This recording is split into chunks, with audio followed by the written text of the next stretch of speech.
The train ticket trembled in my hand as I stood on the platform, my entire life packed into 2 oversized suitcases. Behind me, I could still hear Ishmael's taunting voice echoing through 15 years of torment. Wide load coming through. The memory made me grip the ticket tighter, my knuckles turning white. I'm Gwendolyn, and this was the day I decided to stop being the family punching bag. Gwen, my mother's voice cut through the station noise. I turned to see her rushing towards me, her face flushed. You're being dramatic. Come home, and we'll talk about this like adults. I laughed, but there was no humor in it. Like adults? When have any of you treated me like an adult? Just yesterday, during what was supposed to be my graduation celebration dinner, Ishmael had made yet another fat joke. Better order 2 chairs for Gwen, he'd said, loud enough for the entire restaurant to hear. Dad had chuckled. Mom had pursed her lips in that way she always did, pretending she hadn't heard anything. Your brother just jokes around, Mom said now, reaching for my arm. That's what siblings do. I stepped back, keeping her at arm's length. No, Mom, that's what bullies do. You're being sensitive, she insisted. What will people think? Your father is respected in this community. How will it look when they find out his daughter ran away? The train whistle blew, and I felt a surge of relief. That's exactly the problem, I said, picking up my bags. You're more worried about what people will think than how I feel. Gwendolyn! This time it was my father's voice, authoritative and stern. He was striding across the platform, Ishmael trailing behind him with that smirk I'd grown to hate. Look who's finally grown a backbone, Ishmael called out. Though it's hard to see under all that. Finish that sentence, I snapped, surprising even myself with the venom in my voice. I dare you. For once, Ishmael fell silent. Young lady, you will come home this instant, Dad commanded, using the same tone that had cowed me countless times before. This behavior is unacceptable. No, what's unacceptable is how you've let him treat me, I said, gesturing toward Ishmael. What's unacceptable is how you've all pretended it wasn't happening. What's unacceptable is that I had to get straight A's, join every club, and win every competition just to feel like I was worth something, while he got praise just for existing. The train doors opened with a hiss. Other passengers began boarding, giving our family drama a wide berth. You're my daughter, Dad said, his voice softening slightly. Of course you're worth something. Really? Then why didn't you ever stand up for me? My voice cracked, but I forced myself to continue. Why didn't you stop him? Why didn't anyone stop him? Mom started crying, dabbing at her eyes with a tissue. We love you, sweetheart. We just didn't want to make things worse. Worse than what? I asked, stepping onto the train. Worse than making your daughter feel worthless in her own home? Come on, Gwen, Ishmael said, rolling his eyes. You're being ridiculous. It was just jokes. Jokes are supposed to be funny, I replied, my voice steady now. And one day, Ishmael, you're going to learn that actions have consequences. The doors began to close. Dad moved forward, but it was too late. If you leave like this, he warned, don't expect to come back. I met his eyes through the glass. That's the plan. As the train pulled away, I watched my family grow smaller on the platform. Mom was still crying. Dad looked angry, and Ishmael was laughing, probably already thinking about how he'd tell this story to his friends. My cousin Barrett had slipped me the contact information for his friend in the city, promising me a place to stay until I got on my feet. It wasn't much, but it was more support than I'd gotten from my immediate family in years. I found my seat and pulled out my phone, deleting my family's numbers one by one. My hands were shaking, but my mind was clear. They say success is the best revenge, and I was going to succeed so spectacularly that they'd choke on their words. The countryside began to blur past the window, and with each mile, I felt the weight of their expectations and judgment lifting from my shoulders. I was done being the fat sister, the embarrassment, the family joke. From now on, I would write my own story, and I promised myself, the next time they saw me, they wouldn't be laughing. Girl, you're not thinking big enough. Georgia's voice boomed across our tiny dorm room as she paced, her curly hair bouncing with each step. We're not just talking about opening another basic gym. We're talking about revolutionizing how people think about wellness. I looked up from my business textbook, raising an eyebrow. It had been 2 years since I'd stepped off that train, and meeting Georgia in Business 101 had changed everything. She was the first person who saw me, really saw me, not just my size. Revolution sounds expensive, I said, closing my book. And in case you haven't noticed, we're broke college students. Georgia flopped onto my bed, nearly knocking over my laptop. That's where you're wrong. We have something better than money. We have perspective. You've lived both sides of this story, Gwen. You know what it's like to feel judged, to feel like you don't belong in those fancy fitness spaces. I flinched, remembering the time Ishmael had bought me a gym membership for Christmas, wrapping it in front of the entire family. Thanks for the trauma flashback. No, listen. Georgia sat up, her eyes sparkling with excitement. That's exactly what I mean. What if we created a space where nobody feels judged, where wellness isn't about fitting into some perfect mold, but about feeling strong and confident? My phone buzzed. Another ignored call from Mom. 3 months ago, she'd started her campaign to bring me to my senses. I declined the call. Someone from home? Georgia asked softly. Just spam, I lied, then changed the subject. So tell me more about this revolution of yours. Georgia jumped up and grabbed her notebook. Picture this, a wellness company that focuses on mental health as much as physical health. Classes, coaching, community support, but with zero shame, zero judgment. And you're the perfect person to lead it. I snorted. Me? The girl who couldn't even stand up to her own brother until 2 years ago?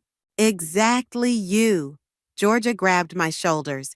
Because you understand what it feels like to be on the outside. You know what people need to hear, what they need to feel. Plus, you're literally acing every business class we take. Just then, my phone buzzed again. This time, it was a text from my cousin Barrett. Heads up, Ishmael just got promoted at the bank. Mom says Aunt Jessica won't shut up about it. Everything okay? Georgia asked, noticing my expression. I showed her the text. Golden Boy strikes again, probably didn't even earn it. Dad's golf buddy is on the board. Georgia read the text, then looked at me with that determined expression I'd come to know well. You know what? This is perfect timing. While they're all celebrating his mediocrity, we're going to build something amazing. She grabbed her laptop and opened a new document. Let's do this right now. What would you have wanted to hear when you were at your lowest? What would have made you feel strong instead of broken? For the next few hours, we brainstormed. The ideas flowed faster than we could type them. By midnight, our vision had taken shape. Empowered Wellness, a company that would combine physical fitness with emotional healing. We'll need startup capital, I said, finally allowing myself to believe this could be real. Already thought of that, Georgia grinned. Remember Professor Martinez, the one who keeps praising your business proposals? He runs a startup incubator. I may have already mentioned our idea to him. You what? He wants to meet with us next week. Georgia looked entirely too pleased with herself. Said something about how the wellness industry is ready for disruption? I sat back, my mind racing. This is crazy. We're still students. Mark Zuckerberg was a student when he started Facebook. Georgia countered. And you're twice as smart as him. My phone buzzed again. Another family update from Barrett. Ishmael just bought a new BMW. Wouldn't stop bragging about it at Sunday dinner. I stared at the message, feeling something shift inside me. All my life, I'd tried to shrink myself, to take up less space, to be less noticeable. But maybe Georgia was right. Maybe it was time to do the opposite. Okay, I said, straightening my shoulders. Let's do it. Let's build something that would have helped that scared girl on the train platform 2 years ago. Georgia squealed and hugged me. That's my girl. And hey, who knows? Maybe one day your brother will need a job and you'll be the one in charge. We both laughed at the absurdity of it. After all, Ishmael was the successful one, the one with the banking career and the fancy car. The idea that he'd ever need my help seemed impossible, but life, as I would learn, has a funny way of evening the score. And that's why Empowered Wellness is projecting a 40% growth this quarter, I concluded, standing before our board of directors. Any questions? The boardroom remained silent, impressed by our latest numbers. 5 years after that late-night brainstorming session with Georgia, we'd grown from a startup to a national wellness brand with 20 locations across the country. After the meeting, Georgia caught up with me in my office. Killing it as usual, CEO, she said, now my chief operating officer and still my best friend. Though you might want to check your email. Your cousin Barrett's been trying to reach you all morning. I opened my laptop, finding 3 urgent messages from Barrett. Before I could read them, my office phone rang. Gwen, thank God, Barrett's voice came through. Have you seen the news about Metropolitan Bank? My stomach dropped. That was Ishmael's bank. No, what happened? Major layoffs. They're cutting 30% of their workforce. Ishmael, he's one of them. I sat back in my chair, letting that sink in. How bad is it? Bad, Barrett sighed. He's been living way above his means. The BMW, the penthouse apartment, the expensive habits. He's got maybe 2 months of savings, tops. Georgia, who'd been pretending not to listen, raised an eyebrow. That's not all, Barrett continued. Remember that golf buddy of Uncle Abraham's who got Ishmael the job? Retired last year. Ishmael's been coasting, and well, his performance reviews weren't great. Nobody's jumping to hire him. I rubbed my temples. Why are you telling me this, Barrett? Because he's going to reach out to you, soon, and I thought you should be prepared. As if on cue, my email pinged. From Ishmael Emerson. Subject, can we talk? Speak of the devil, I muttered. He just emailed me. What are you going to do? Barrett asked. I stared at the email notification. I'll let you know when I figure it out. Thanks for the heads up. After hanging up, I opened Ishmael's email. Gwen, I know we haven't spoken in years.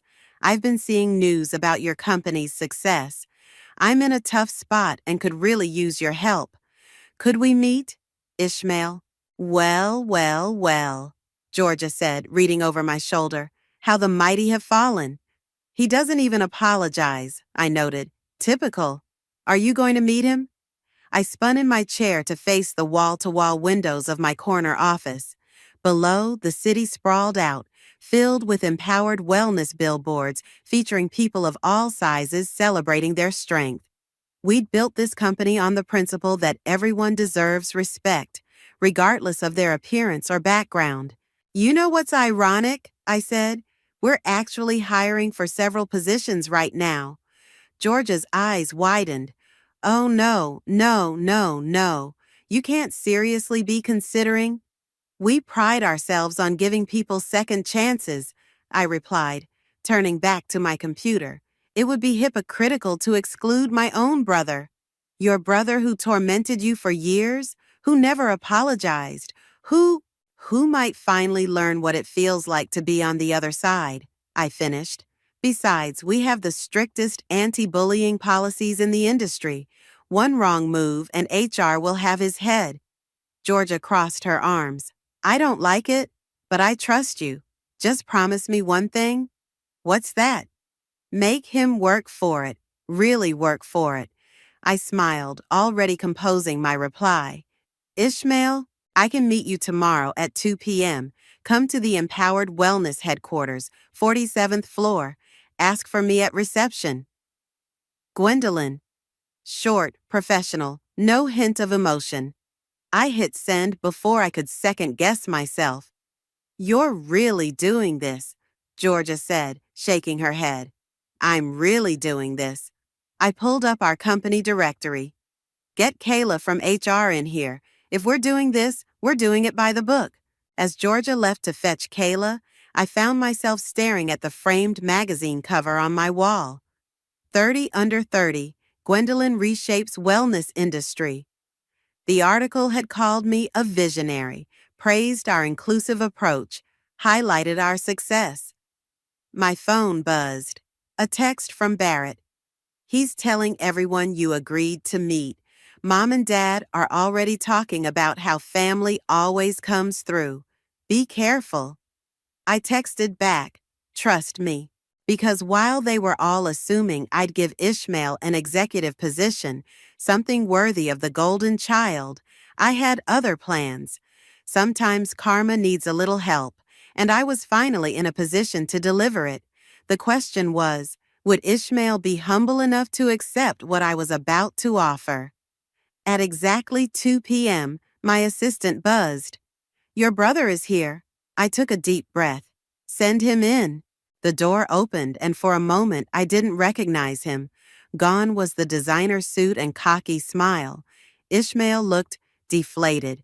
His shirt was wrinkled, his hair unkempt, and dark circles shadowed his eyes. Gwen, he said, then corrected himself. Gwendolyn, thank you for meeting with me. Have a seat. I gestured to the chair across from my desk, noticing how his eyes darted around my office, taking in the awards, the view, the obvious success. He sat fidgeting with his watch, the expensive one he'd bragged about on social media last year. You've done well for yourself. I have, I replied simply. Barrett mentioned you're looking for work. His face flushed. I didn't realize you were in touch with Barrett. There's a lot you don't realize. I kept my voice neutral. Tell me why you're here, Ishmael. He shifted uncomfortably. Look, I know we haven't exactly been close. That's one way to put it. I made mistakes, he admitted, though the words seemed to pain him. I was young, immature. You were cruel, I corrected. Deliberately and consistently cruel. For years. His jaw tightened. Is that why you agreed to meet? To remind me what a terrible brother I was? No. I pressed a button on my phone. Kayla, could you join us? Moments later, Kayla from HR entered, tablet in hand. Ishmael straightened in his chair, obviously expecting an introduction to a potential colleague. Kayla is our HR manager, I explained. She'll be conducting your interview. Interview? Ishmael's eyes widened. I thought, given our relationship, I cut in. You should be grateful I'm considering you at all. We have an entry-level position open in our customer service department. Starting salary is $42,000 a year, with benefits after 90 days. The color drained from his face. 42? Gwen, I was making 6 figures at the bank. And now you're making 0. I stood up. Kayla will interview you. If she thinks you're suitable, and if you're willing to start at the bottom like everyone else, we'll have you shadow our top customer service representative for 2 weeks. After that, assuming you meet our standards, we'll discuss a permanent position. This is ridiculous, he sputtered. I have an MBA. So do half our employees, I replied. The difference is, they earned their positions. They weren't handed them by Dad's golf buddies. That hit home. He slumped in his chair, the fight leaving him. I can't survive on $42,000. Then sell the BMW, downsize your apartment. Do what normal people do when they need to rebuild. I moved toward the door. The choice is yours. Take the interview or leave.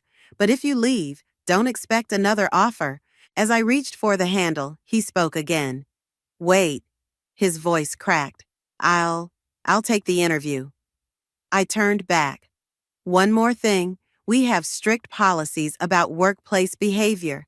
Any form of bullying, harassment, or discrimination will result in immediate termination. No exceptions, no matter who your sister is. Are we clear? He nodded, looking smaller than I'd ever seen him. Good luck, I said, and left him with Kayla. Georgia was waiting in the adjacent conference room, watching through the one-way glass. That was ice cold, she said admiringly. Think he'll actually go through with it? He's desperate enough. I watched as Kayla began the interview. And he needs to learn. Learn what? That actions have consequences. That you can't treat people like garbage and expect them to help you. That maybe, just maybe, the little sister he tormented grew up to be someone worth respecting. My phone buzzed. A text from Mom. Heard you're giving Ishmael a job. So proud of you for helping family. I showed it to Georgia, who rolled her eyes. They still don't get it, do they? They will, I said, watching Ishmael struggle through Kayla's behavioral interview questions. Eventually. An hour later, Kayla came to find me. He's qualified, technically speaking, but he'll need a lot of coaching on emotional intelligence and customer service skills. And I think it might be good for him. She smiled. Nothing teaches empathy like having to help people all day while saying thank you and please. I nodded. Set him up with training. And Kayla, make sure his trainer is Emiliano. Kayla's eyes sparkled with understanding. Emiliano was not only our best customer service rep, but also a former fitness model who'd left the industry after experiencing body shaming. He'd be perfect for teaching Ishmael about respect and dignity. Sometimes revenge isn't about hurting someone. Sometimes it's about forcing them to grow. Welcome to our annual company retreat, I announced to the gathered employees at the mountain resort. This year's theme is breaking barriers, building bridges. From my position on the small stage, I could see Ishmael in the back row, sitting alone. 3 weeks into his customer service training, and the reports from Emiliano had been surprisingly positive. Though he'd struggled initially, he hadn't complained or quit. After the opening ceremony, Georgia nudged me. Heads up, your brother's heading this way. Ishmael approached cautiously, wearing the same company t-shirt as everyone else, a far cry from his designer suits. Can we talk? Privately? I nodded, following him to a quiet corner of the resort's garden. The mountain air was crisp, and somewhere in the distance, a bird called. I get it now, he said quietly, staring at the ground. What you're doing? Do you? The first week, I had a customer. He swallowed hard. She was crying because her previous gym had kicked her out for not losing weight fast enough. She reminded me of you back then, and I realized I was just like those people who hurt her. I stayed silent, letting him continue. Emiliano told me about his modeling days, about the pressure to look perfect. He said something that hit home. The people who hurt others are usually the ones most afraid of being hurt themselves. Were you afraid, Ishmael? I asked, genuinely curious. He laughed bitterly. Terrified. Dad had such high expectations. If I wasn't perfect, I was nothing. So I made sure everyone looked at you instead of me. That's not an excuse. No, he agreed. It's not. I was cruel, and I can't change that. But watching you now, the way you've built this company, how you treat people, how they respect you, I'm sorry, Gwen. I'm so sorry. A group of employees walked past, laughing about the upcoming team-building activities. One called out, "Great customer satisfaction scores this week, Ishmael." He smiled, looking surprised at the recognition. That's another thing. Here, people care about what you do, not who you know or how you look. That's the whole point, I said. Everyone deserves respect. Everyone deserves a chance to prove themselves. Even terrible brothers? especially terrible brothers who are trying to change. Suddenly, Emiliano's voice called out from behind us. Sorry to interrupt, but we need our star customer service trainee for the trust fall exercises. I watched as Ishmael's face shifted from embarrassment to determination. Coming. He turned back to me. Thank you, Gwen, not for the job, but for for showing me a better way. As he walked away with Emiliano, Georgia appeared at my side. Well, that was unexpected. Think he means it? Look, I pointed to where Ishmael was now helping a plus-size employee adjust her safety harness for the trust fall, showing genuine patience and care. That's not the same person who used to moo at me in high school hallways. My phone buzzed. Dad calling. I declined it. Still not ready? Georgia asked. They need to understand first, I said. Really understand. Later that evening, during the campfire session, I watched as Ishmael voluntarily stood up to share during the Moments of Growth segment. I used to be someone else, he began, his voice shaking. Someone who thought putting others down made me bigger. Someone who hurt the person who should have been my closest ally. My sister. The crowd grew quiet. Most knew I was his sister, but no one had heard the full story. But working here, seeing how strength comes from lifting others up, not tearing them down, it's changed me. To my sister, he looked directly at me. I know I don't deserve your forgiveness, but I'm grateful for the chance to earn it. The silence was deafening. Then Emiliano started clapping, and others joined in. I felt tears pricking at my eyes but held them back. After the session, Emiliano approached me. You know, when you asked me to train him, I thought you were crazy. But he's actually becoming one of our best advocates for body positivity and respect. People can surprise you, I replied, watching Ishmael chat with a group of colleagues, his posture relaxed, genuine. My phone buzzed again, this time a text from Barrett. Mom says Ishmael hasn't been to Sunday dinner in weeks. Says he's always working or studying customer service manuals. What did you do to him? I smiled, typing back. I didn't do anything. He's doing it himself. Because sometimes the best revenge isn't revenge at all. Sometimes it's giving someone the opportunity to face their own reflection and choose to become better. The question was, would it last? He's having trouble with Marcus from accounting, Kayla reported during our weekly HR meeting. Apparently, Marcus knew someone who worked with Ishmael at the bank. I set down my coffee. What happened? Marcus has been sharing stories about how Ishmael used to treat junior employees. It's creating tension in the break room. Georgia, who'd been quietly typing notes, looked up. Should we intervene? Before I could answer, there was a knock at my office door. Emiliano entered, looking concerned. Sorry to interrupt, but you need to hear this. He played a recording from that morning's customer service call monitoring. Ishmael's voice came through, remarkably patient as he handled an irate customer. Sir, I understand your frustration, he was saying. I used to judge people based on their appearance too, but I was wrong, and I hurt people I cared about because of it. Maybe this is a chance for both of us to learn. The customer's tone gradually shifted from hostile to reflective. By the end of the call, he'd signed up for our inclusive fitness program. That's the third call like this week, Emiliano said. He's turning our most difficult customers into advocates. While being ostracized by his coworkers, Kayla added. I stood up, walking to the window. Where is he now?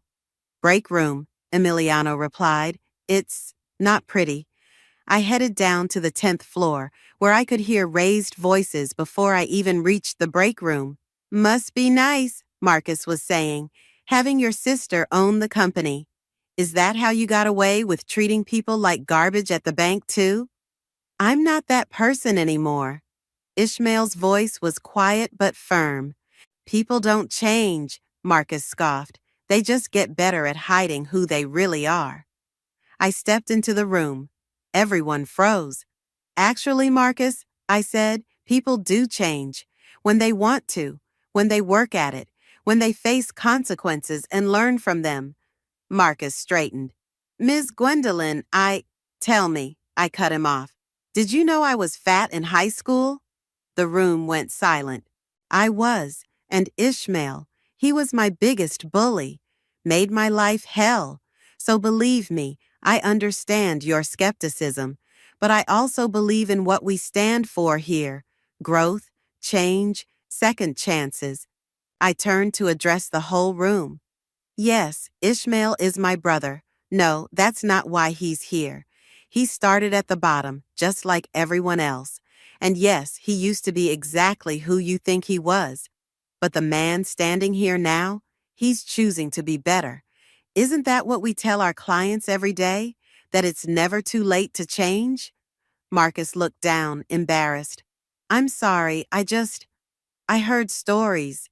The stories are probably true, Ishmael said. I was awful, entitled, cruel. I can't change that past, but I can choose who I am now. Just then, my phone rang. Mom again. For the first time in months, I answered. Gwendolyn, finally. We haven't seen Ishmael at family dinner in 2 months. What are you doing to him? I put the phone on speaker. Nothing, Mom. He's choosing this. Choosing what? To work in customer service? It's beneath him. Your father's friends are asking questions. Mom, Ishmael interrupted, loud enough for her to hear. Stop. This job isn't beneath me. Nothing about helping people is beneath anyone. Ishmael, what are you saying? I'm saying I'm learning more here than I ever did at the bank. I'm saying I'm finally becoming someone I can be proud of. The line went quiet. Then, this isn't like you. No, he agreed. It's not like the old me, and that's good. I ended the call looking around the break room. Every face showed a mixture of surprise and respect. Back to work, everyone, I said softly. As people filed out, I caught Ishmael's arm. You okay? He nodded. You know what's weird? For the first time in my life, I don't care what they think. Mom, Dad, their friends. I care about what I think of myself. That's called growth, Emiliano said, appearing in the doorway. And speaking of growth, we have a team meeting about the new sensitivity training program. You're leading it, remember? Ishmael's eyes widened. Me? Who better to teach about the impact of words than someone who's learned it firsthand? As I watched Ishmael follow Emiliano, Georgia appeared beside me. You know, she said, this revenge plan of yours might have backfired. How so? Instead of making him suffer, you might have actually helped him become a decent human being. I smiled. Maybe that's the best revenge of all. Ladies and gentlemen, Ishmael stood at the podium during our quarterly all-hands meeting. 6 months ago, I sat where you're sitting, thinking I was too good for this job. I couldn't have been more wrong. The auditorium was packed with employees from all our locations, gathered for our biggest announcement yet. Georgia squeezed my hand as Ishmael continued. Many of you know I'm the CEO's brother. What you might not know is that I used to be her biggest bully. Murmurs rippled through the crowd. I was the kind of person who made others feel small to make myself feel big. The kind of person who thought appearance determined worth. He paused, taking a deep breath. But life has a way of teaching us lessons. When I lost my banking job, I thought it was the worst thing that could happen to me. Instead, it was the best, because it brought me here, where I learned what real strength looks like. From my seat in the front row, I watched our employees' faces. Many were nodding, some were wiping tears. Yesterday we hit a milestone, Ishmael announced. Our customer satisfaction scores are the highest in the industry. Not because we're perfect, but because we understand struggle. We understand growth. We understand second chances. Georgia stood up. And that's why we're excited to announce our new initiative, Second Chances Program. Ishmael, would you like to explain? He smiled. We're partnering with rehabilitation centers and unemployment offices to offer job training and placement services because everyone deserves the chance I got, the chance to become better. The applause was deafening.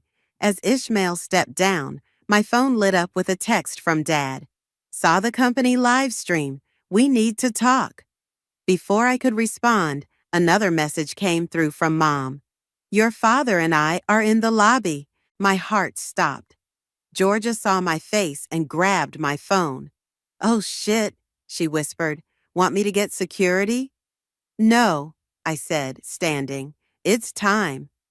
I found them by the reception desk, Dad in his golf clothes, Mom clutching her designer purse. They looked out of place among our diverse, casually dressed employees. What are you doing here? I asked. We saw the broadcast, Dad said stiffly. Wanted to see this operation for ourselves. Gwendolyn, Ishmael's voice called out. He jogged over, then stopped short. Mom? Dad? Look at you, Mom said, eyeing his company polo and khakis.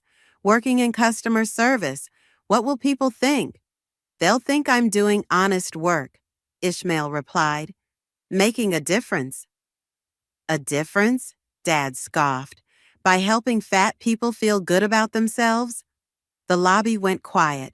I saw Emiliano step forward, but Ishmael held up a hand. No, Dad, he said firmly.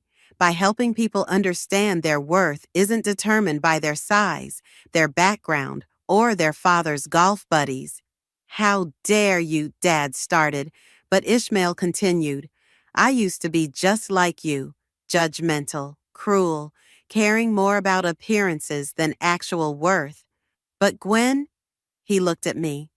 She gave me a chance to learn better, to be better. By humiliating you? Mom demanded. By showing me respect, Ishmael corrected. Something I never showed her, something you never taught me to show her. Dad's face reddened. We gave you everything. You gave me permission to be awful. I finally spoke up. You taught him it was okay to hurt me as long as he looked good doing it. We never, Mom began. You did, Ishmael interrupted. Every time you laughed at my jokes, every time you told her to toughen up, every time you chose my success over her pain, security had quietly positioned themselves nearby, but they weren't needed. Dad looked around the lobby at the employees watching, at the wall of success stories showing transformations both physical and emotional. This is really what you want? He asked Ishmael. To work for your little sister? No, Ishmael said. I want to work with my sister. There's a difference. And yes, this is exactly what I want. Mom started crying. Dad put his arm around her, looking lost. I think you should go, I said quietly. But when you're ready to really talk about everything, you know where to find us. As they left, Emiliano approached. You okay? Actually, I said, surprised to find it was true. I am. Both of us are. Ishmael nodded. For the first time, I feel free. Georgia appeared with a tablet. Well, good, because the Second Chances program already has 50 applications. Ready to review them? Together? Ishmael asked me. I smiled. Together. Because sometimes karma doesn't just come full circle.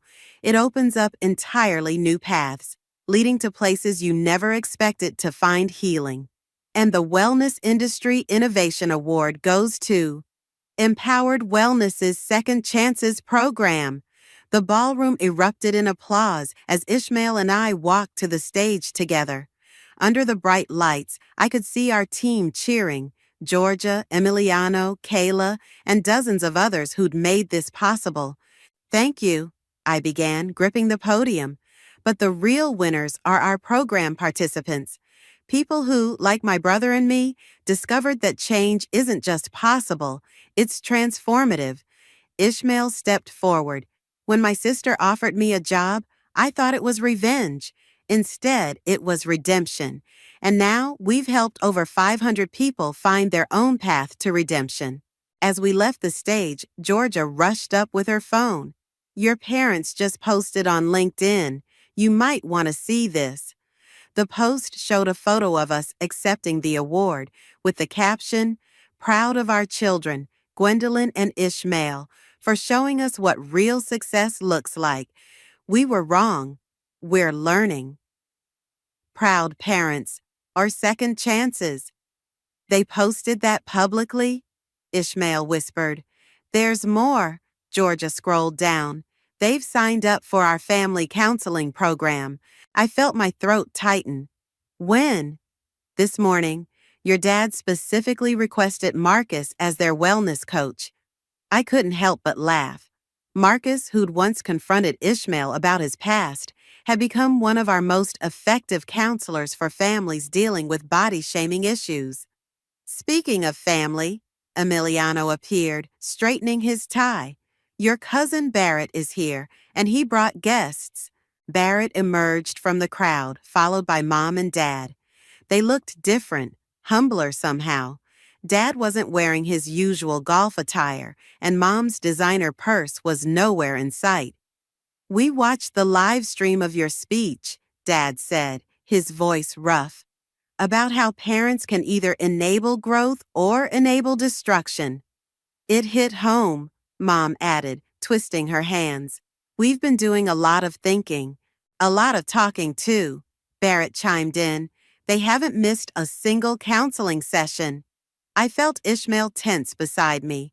And we're sorry, Dad said, the words seeming to cost him physical effort. We're sorry for creating an environment where cruelty was celebrated, where appearance mattered more than character. We're learning, Mom added. It's not easy facing your mistakes, but you two, you showed us it's possible. Georgia cleared her throat. The press wants photos of the award winners. Should I tell them to wait? No, I said, surprising everyone. Actually, let's do a family photo, all of us, including Barrett, who never gave up on any of us. As we posed, I heard whispers in the crowd. Everyone knew our story. It had become part of the company's legend. The bully brother, the hurt sister, the transformation that sparked a movement. One more thing, Dad said after the photos. We'd like to invest in the Second Chances program. Not to control it, he added quickly, seeing my expression, but to help it reach more families like ours. Ishmael looked at me. Your call, CEO. I studied our parents' faces, seeing something I'd never seen before. Genuine humility.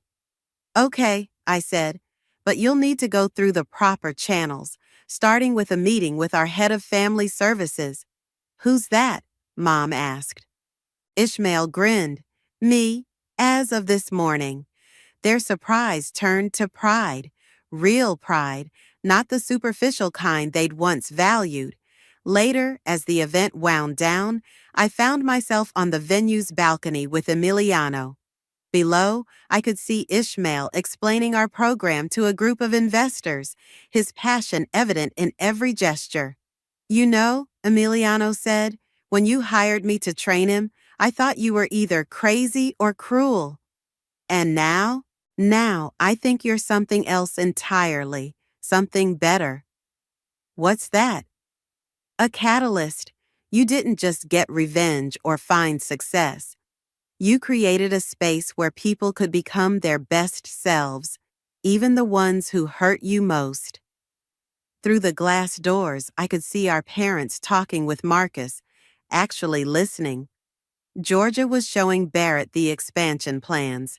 Everything had changed, yet somehow felt exactly right. Ready to head back in? Emiliano asked, offering his hand. I hear your brother's about to announce the national rollout of our family reconciliation centers. I took his hand, feeling the weight of my journey, from that scared girl on the train platform to this moment, settle into something like peace.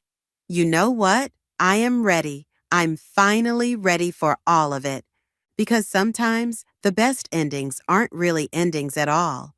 They're new beginnings, built on the foundation of everything we've learned, everything we've overcome, and everything we're brave enough to become.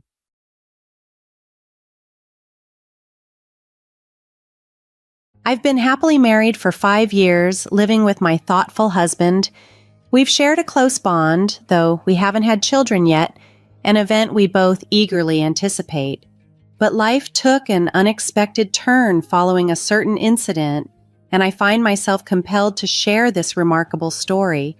My husband is universally regarded as kind, a sentiment echoed not only by me but also by my parents who hold him in high esteem. My sister, a dedicated career woman, has always focused primarily on her work, but she and my husband got along well despite her usually reserved demeanor. Lately, his work responsibilities intensified dramatically. He began returning home late and even started working on his scheduled days off. His new role leading a team meant he was constantly glued to his cell phone, coordinating with his team members at all hours.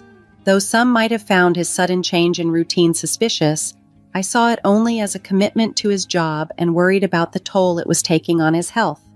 Amid these changes, my sister decided to relocate for a new job opportunity, which required her to furnish her new apartment. Intent on helping her, I planned to drive her to the furniture store on a Saturday. However, an unexpected call from my boss required my presence at work, leaving me in a bind. Fortunately, that Saturday was my husband's rare day off. Despite his recent busyness, he offered to help when he saw my predicament. It was slightly awkward for him to spend the day alone with my sister, but he agreed graciously and even asked to borrow my car since he was in the shop. Grateful for his kindness, I went to handle the emergency at work. It was the first time my husband and sister had spent time together without me. As I dealt with my duties, I couldn't help but wonder how they were managing on their own, hoping they were making the best of their unexpected day together and finding everything my sister needed for her new place. After resolving the issues at work, it was already dark when I finally got a chance to check my phone, planning to meet up with my husband and sister for dinner. However, I was caught off guard by a call from an unknown number. The voice on the other end asked if I was a family member of David. Confused, I responded affirmatively, identifying myself as his wife. That's when the caller, a police officer, delivered the shocking news. My husband had been in a car accident, and both he and his passenger, my sister, were unconscious.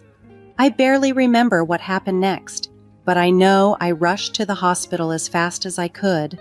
At the emergency department, I gave my name and was quickly escorted to the intensive care unit. Through the glass, I could see my husband surrounded by machines, his body covered in bandages. My heart sank as I stood there, worried about what the future held for him. Later that night, my mother arrived from her home far away to support us through this ordeal. As we waited anxiously, a police officer provided more details about the accident. He explained that David had been driving on a road with good visibility when another car, which had run a red light, struck his. The driver of that car was also seriously injured and was receiving treatment in the same hospital. However, this driver claimed that David's car had been behaving erratically before the crash, leading the police to investigate whether David might have fallen asleep at the wheel. After a tense few days, both my husband and sister regained consciousness, and the doctors conducted several tests. When my mother and I were called in for the results, the doctors shared some difficult news. While they assured us that David and my sister would survive, they warned that both might suffer lasting disabilities. Despite this grim prognosis, my mother and I were relieved that they were alive. We clung to the hope that with rehabilitation, they might recover to some degree. Choosing to focus on the positive, my mother and I didn't share the potential long-term impacts of their injuries with them. Instead, we surrounded them with encouragement and care, hopeful for their recovery and grateful for their survival. My mother took on the role of caring for my sister while I dedicated myself to looking after my husband. In the early days following the accident, he was visibly shaken, struggling both emotionally and physically. He was deeply troubled, not just by his condition, but by the impact the accident had on us all. As time passed, the man who had always been so gentle and kind began to show signs of change. Frustration seemed to take hold of him, particularly with his impaired mobility, the ongoing medical treatments, and the reality of having to leave his job, all of which seemed to weigh heavily on his mind. Despite his growing irritability, I continued to visit him at the hospital regularly, determined to offer my support. During one of these visits, a police detective approached me with new information about the accident. He explained that there had been a leak in the brake oil of my car, which likely contributed to the erratic behavior of the vehicle before the crash. This revelation suggested that an accident was perhaps inevitable, either for me or someone else. Additionally, I learned that the woman who had crashed into us was also suffering. Her mother approached me to apologize, marking our first encounter since the incident. As days turned into weeks, my husband's frustration seemed to escalate. He grew increasingly resentful of my mobility and independence, angered by the contrast between our situations. His frustration often manifested in demanding behavior and outbursts of anger when I was unable to meet his needs as quickly or as fully as he wanted. Objects were thrown and harsh words were exchanged. He would even lash out over minor issues, like my decision to step out to buy lunch. The demands and complaints grew more frequent and intense. I empathized deeply with his pain and frustration, but the reality of our situation required me to balance my time between supporting him and fulfilling my responsibilities. I had to work to support us financially, communicate with the police to stay updated on the investigation, and coordinate with the hospital regarding his care. Despite the challenges and his occasional outbursts, I remained committed to supporting him through his recovery, hoping that with time, patience, and care, we could find a way to navigate this difficult period together. I barely had a moment to myself anymore. My husband's demeanor had become increasingly difficult to manage, and I felt cornered by the escalating tensions. Similarly, my sister was grappling with her frustrations, and our mother was visibly worn out from the strain. I learned that my sister was placing even heavier demands on our mother, who was already stretched thin from not working and caring for us both. Whenever I was unable to visit the hospital, both my husband and sister became more despondent upon hearing from doctors that they might remain paralyzed despite ongoing rehabilitation efforts. To add to the stress, the issue of my car's brake oil leak came up. My sister confronted me accusingly, saying, "Hey, I heard your car was leaking oil. You were supposed to maintain it. Because of your negligence, I can't work or return to normal. Mom's stressed and your husband is just as affected. You're going to have to take care of us for the rest of your life."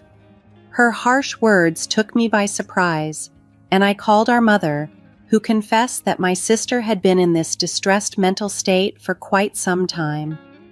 Despite the tension, my concern for my husband drove me to the hospital. When I didn't find him in his room, I eventually discovered him in the common room, quietly sitting with my sister. The visiting hours were nearing their end, and they were alone in the otherwise vacant space. It was there that my husband coldly remarked, "Hey, if you had just taken the car in for inspection, maybe none of this would have happened." His glare was piercing as he added, "Yeah, and now you're the reason your sister and I are in this mess.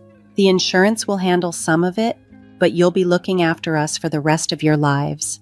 Remember that." His words triggered a rush of emotions in me. Surprised and hurt, I responded, "Since when have you been so close to my sister? What do you mean by that?" He replied, "You don't come around often, and your mom even texted your sister to come by since we're both stuck here and can't walk. What's wrong with talking to your husband?" The entire situation was overwhelming, and it was clear that the stress and fear of our new reality were affecting everyone's emotions and actions in profound ways. Feeling increasingly isolated, I could sense that my husband and sister were aligning against me. With a hint of sarcasm, I tried to lighten the mood. Right, you two haven't spent much time together before the accident, have you? Ignoring my tone, my husband replied, "What are you talking about? We're talking about you taking care of us, you know that." My sister avoided my gaze, but nodded in agreement with him as if confirming their expectation of my lifelong support. I didn't expect a straightforward answer from them, but I continued to probe, hoping to make them understand my perspective. Switching topics, I casually mentioned, "I wonder how the person who hit your car is doing now." "How should I know?" my sister retorted defensively. "She hit us when the traffic light was red. It's just unbelievable." "That's right. You can't imagine how scary it was," my husband chimed in.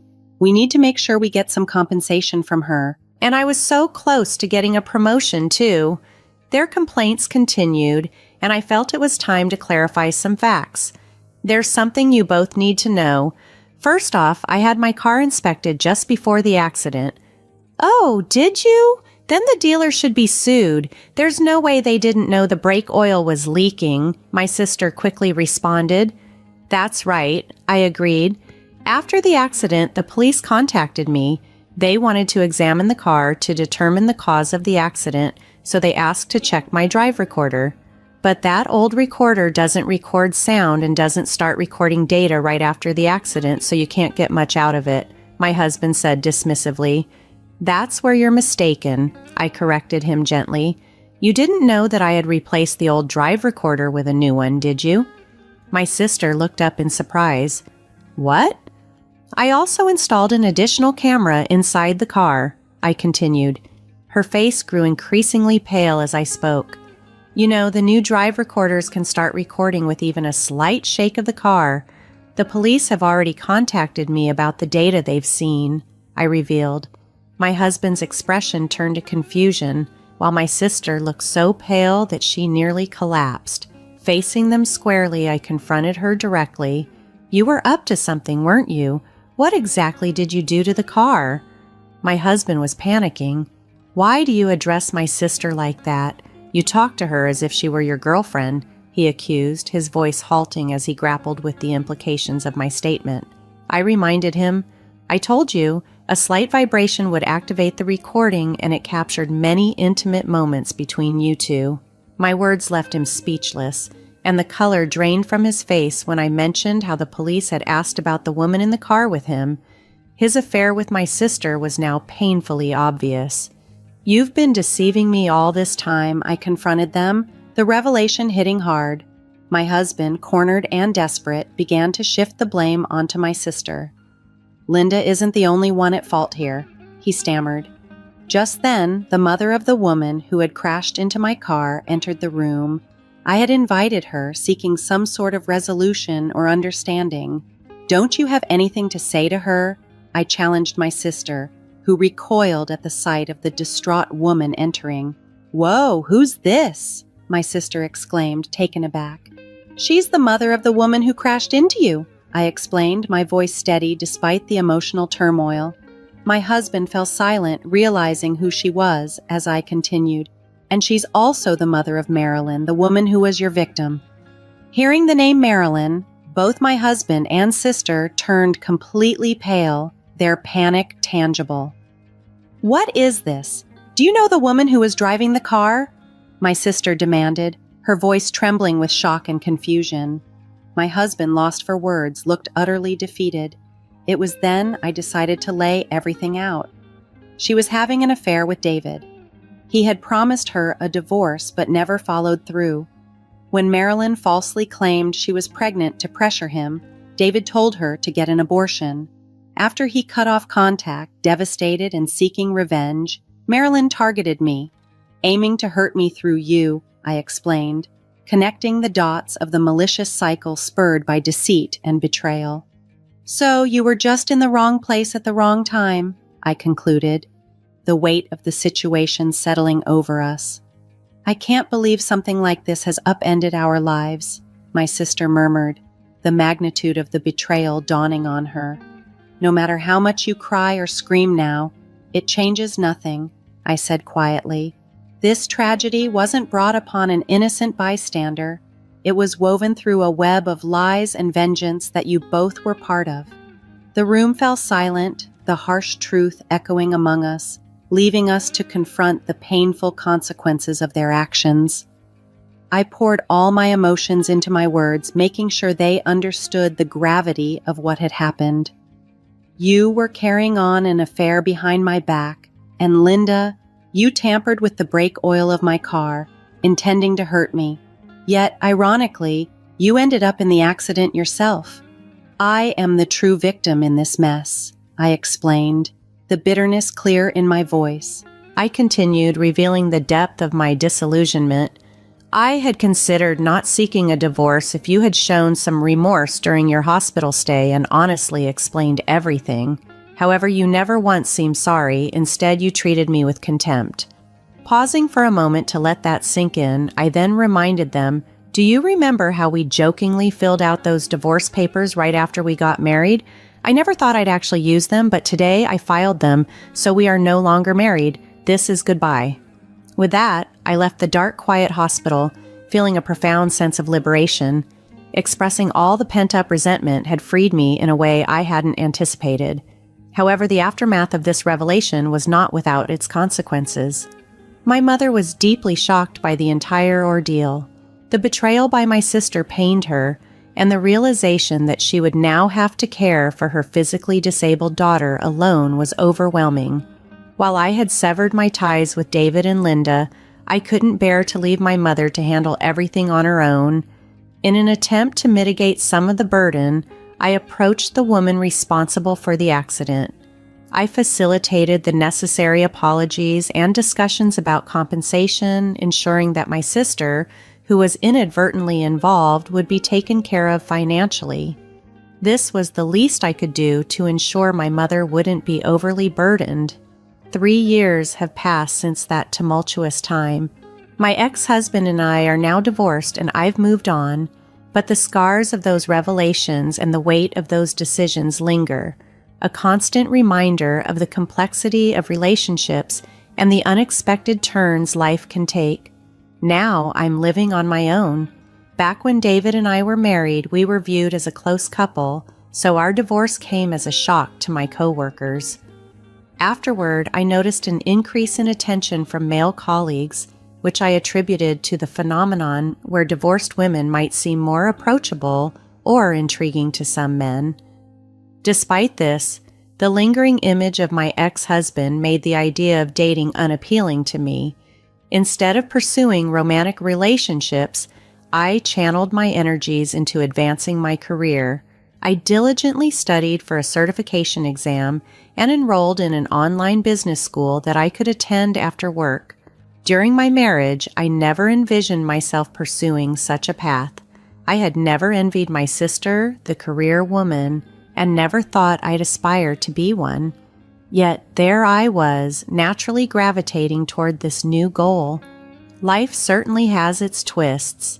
Since then, my ex-husband moved back to his parents' house, but it appears he has become a burden to his family. His relatives blame him for his poor behavior and the way he treated me, and I've heard he's not doing well mentally. He has been acting out violently, causing trouble for those around him. My sister also returned to her parents' home, but her mental state deteriorated further, and she continued to exhibit selfish behaviors. My mother, worn out from the ordeal, used my sister's savings and the accident compensation to place her in a care home. She consulted me before making this decision, and seeing no reason to object, I told her to do whatever she felt was necessary. Navigating through these changes, I've learned to adapt and focus on my personal growth, realizing that sometimes the most challenging situations lead to unexpected paths and new beginnings. At one point, I feared that I would end up caring for both of them for the rest of my life, a prospect that felt like servitude. However, that changed when I passed the certification exam I had been working towards. This achievement led to a transfer to a department where I could effectively utilize my new skills. During this period of professional growth, I grew close to the instructor who ran the online business school I attended. Soon, we began to plan a future together. Unlike my past relationship, this person isn't just kind to everyone. He shows a special kindness towards me. For instance, if I'm working late, he'll make it a point to come home early and prepare dinner for us. This thoughtful gesture means the world to me, and I've come to cherish these moments of simple happiness. Now, as I head home after a long day, I often find myself smiling at the thought of seeing him. I look up at the stars, grateful for the turn my life has taken, and feel eager to return to the warm home we've built together.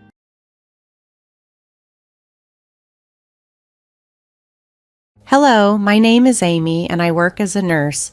After yet another bustling day at the local hospital, a place where thankfully there are no night shifts, I arrived home a bit later than usual.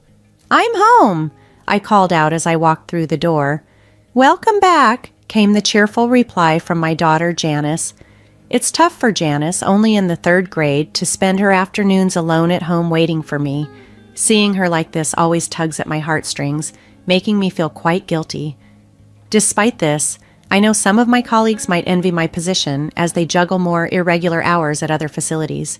"Where's your dad today?" I asked her, hanging my coat. "He hasn't come home yet," Janice replied, looking a bit forlorn. "I feel like it's been ages since I last saw him." My husband Jack is the epitome of a workaholic, rarely at home and often absent from our daily lives. I can scarcely recall a time when he joined us for a meal or helped out with household tasks. That said, he does make an effort to spend time with his family, just not with Janice and me. On his days off, he's usually at his mother's house, tending to her garden and cleaning before sitting down to dinner with her. Unfortunately, this dedication doesn't extend to Janice's extracurriculars. He has missed every one of her soccer games and spelling bee contests. His absence and focus on his parents over us have strained our marriage significantly. "I'm sorry, honey. I'm sorry you're so often alone," I said, feeling the weight of our situation. "It's okay, Mom. You come home every day, so that's enough for me," Janice replied, trying to be strong.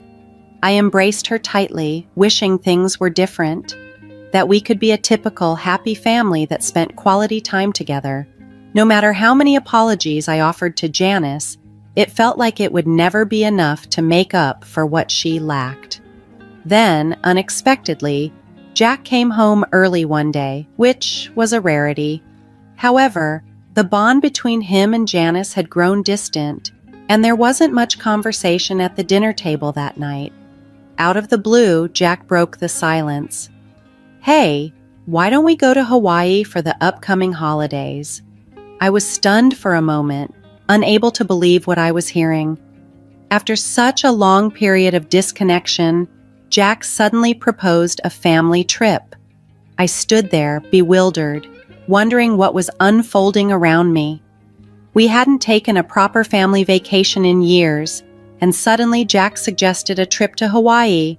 It seemed perfect for celebrating his mother Charlotte's 62nd birthday, an event I thought would be a wonderful milestone to honor. Yet, part of me was irked that once again, his mother seemed to be his priority. Janice, however, was over the moon. "We can go to Hawaii. I want to go.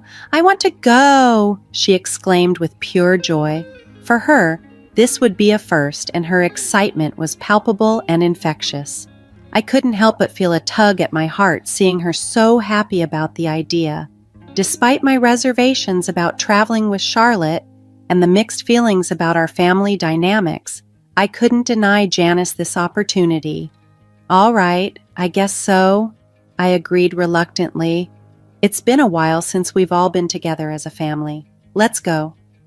I nodded, trying to muster enthusiasm for her sake. The day of the trip was chaotic. Both Jack and I were tied up with work, and we agreed to meet at the airport. My day was more hectic than anticipated, and I found myself sprinting to catch the bus to the airport with Janice in tow. We arrived breathless and frazzled, only to find that Jack and Charlotte were nowhere to be seen. Confusion turned to frustration as I searched the bustling airport. "Where could they have gone?" I muttered under my breath, worry creeping into my voice. Neither had called, so I tried dialing their numbers, only to be met with the automated message that the phones were either switched off or out of signal range. Desperate, I approached the airline's reception desk for help. That's when a ground staff member, seemingly recognizing me, approached and asked, "Are you Miss Amy Martin?" "Pardon, yes," I replied, startled. How did they know my name? What was going on? The mystery only deepened, leaving me anxious and eager for answers. As the ground staff handed me a piece of paper, I felt a mix of confusion and apprehension. "I was asked to give this to you," the staff member said, her expression neutral.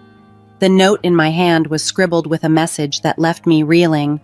"It'll just be the two of us going on this trip. If you can't be on time, then we won't take you. Why don't you just camp out somewhere around here? Bye." Charlotte. My heart sank. Janice, sensing something was amiss, looked up at me with wide, anxious eyes. "What's wrong, Mom?" Trying to shield her from the harsh reality, I managed a strained smile. "Oh no, it's nothing. It looks like your dad and Grandma went ahead without us. I'm sorry, but we can't go to Hawaii." "But we can. We can still go after them and get on another flight." Janice's voice was filled with a hopeful urgency. I hesitated, the truth weighing heavily on my lips. "Yes, we can try," I replied, trying to sound upbeat. But the reality was different. The cost of booking another flight last minute was far beyond what we could afford. What were we going to do? Lost in my thoughts, I barely noticed the commotion until an old man walking ahead of us suddenly collapsed. Instinctively, my nurse training kicked in, and I rushed to his side. His breathing had stopped, and I quickly turned him over to secure his airway.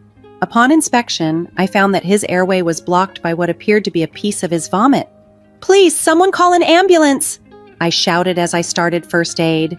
The emergency responders arrived swiftly, and the old man was transported to the hospital where he regained consciousness. Later in the hospital, he asked me, "Was it you who saved me?" Well, yes," I replied modestly. "I only did what anyone would do in that situation." "That's not true. Thank you so much. I thought I was gone for good," he said, visibly relieved and grateful. He introduced himself as Raymond and insisted on thanking me, although I assured him it was all in a day's work. As we chatted, Raymond inquired, "By the way, were you traveling somewhere?" His question brought me back to the stark reality of our situation, and I wondered how I could explain the tumultuous turn of events that had led us to this unexpected moment.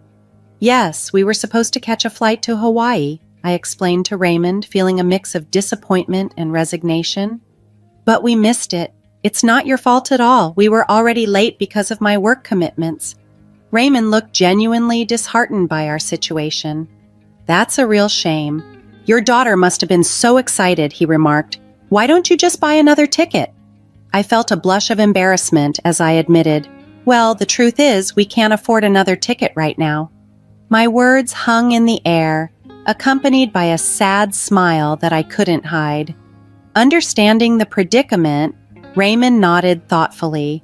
"Okay then, as my way of thanking you for saving my life, let me buy your tickets. That'll solve the problem, right?" "Oh no, I couldn't possibly accept that," I protested. But Raymond was already waving down a staff member passing by. He borrowed her cell phone and stepped aside to make a call. After a brief conversation, he hung up and turned back to me. "If I don't get to thank you properly, I won't be able to rest easy," he insisted, half jokingly. Just then, the note from Jack and Charlotte slipped from my pocket, unnoticed by me in the commotion. Thanks to Raymond's insistence and generosity, Janice and I found ourselves on a plane to Hawaii, seated comfortably in business class, an unexpected upgrade that made our journey much more enjoyable. Upon arriving in Hawaii, I was still unsure where Jack and Charlotte were staying. I should have asked them before we left, a thought that nagged at me as we collected our luggage. "Hello, are you Amy and Janice?" a man called out as we exited the terminal. Surprised, I responded cautiously, yes, that's right. Nice to meet you," while wondering how he knew our names. He smiled and handed me his business card. It bore the name of a well-known logistics company, sparking curiosity about what connection this could have to our sudden and unexpected adventure. Upon arriving in Hawaii, the man who had greeted us at the airport shared a surprising piece of information. "I've heard about you from the chairman of our company," he said warmly. Thank you very much for what you did." What?" I was confused.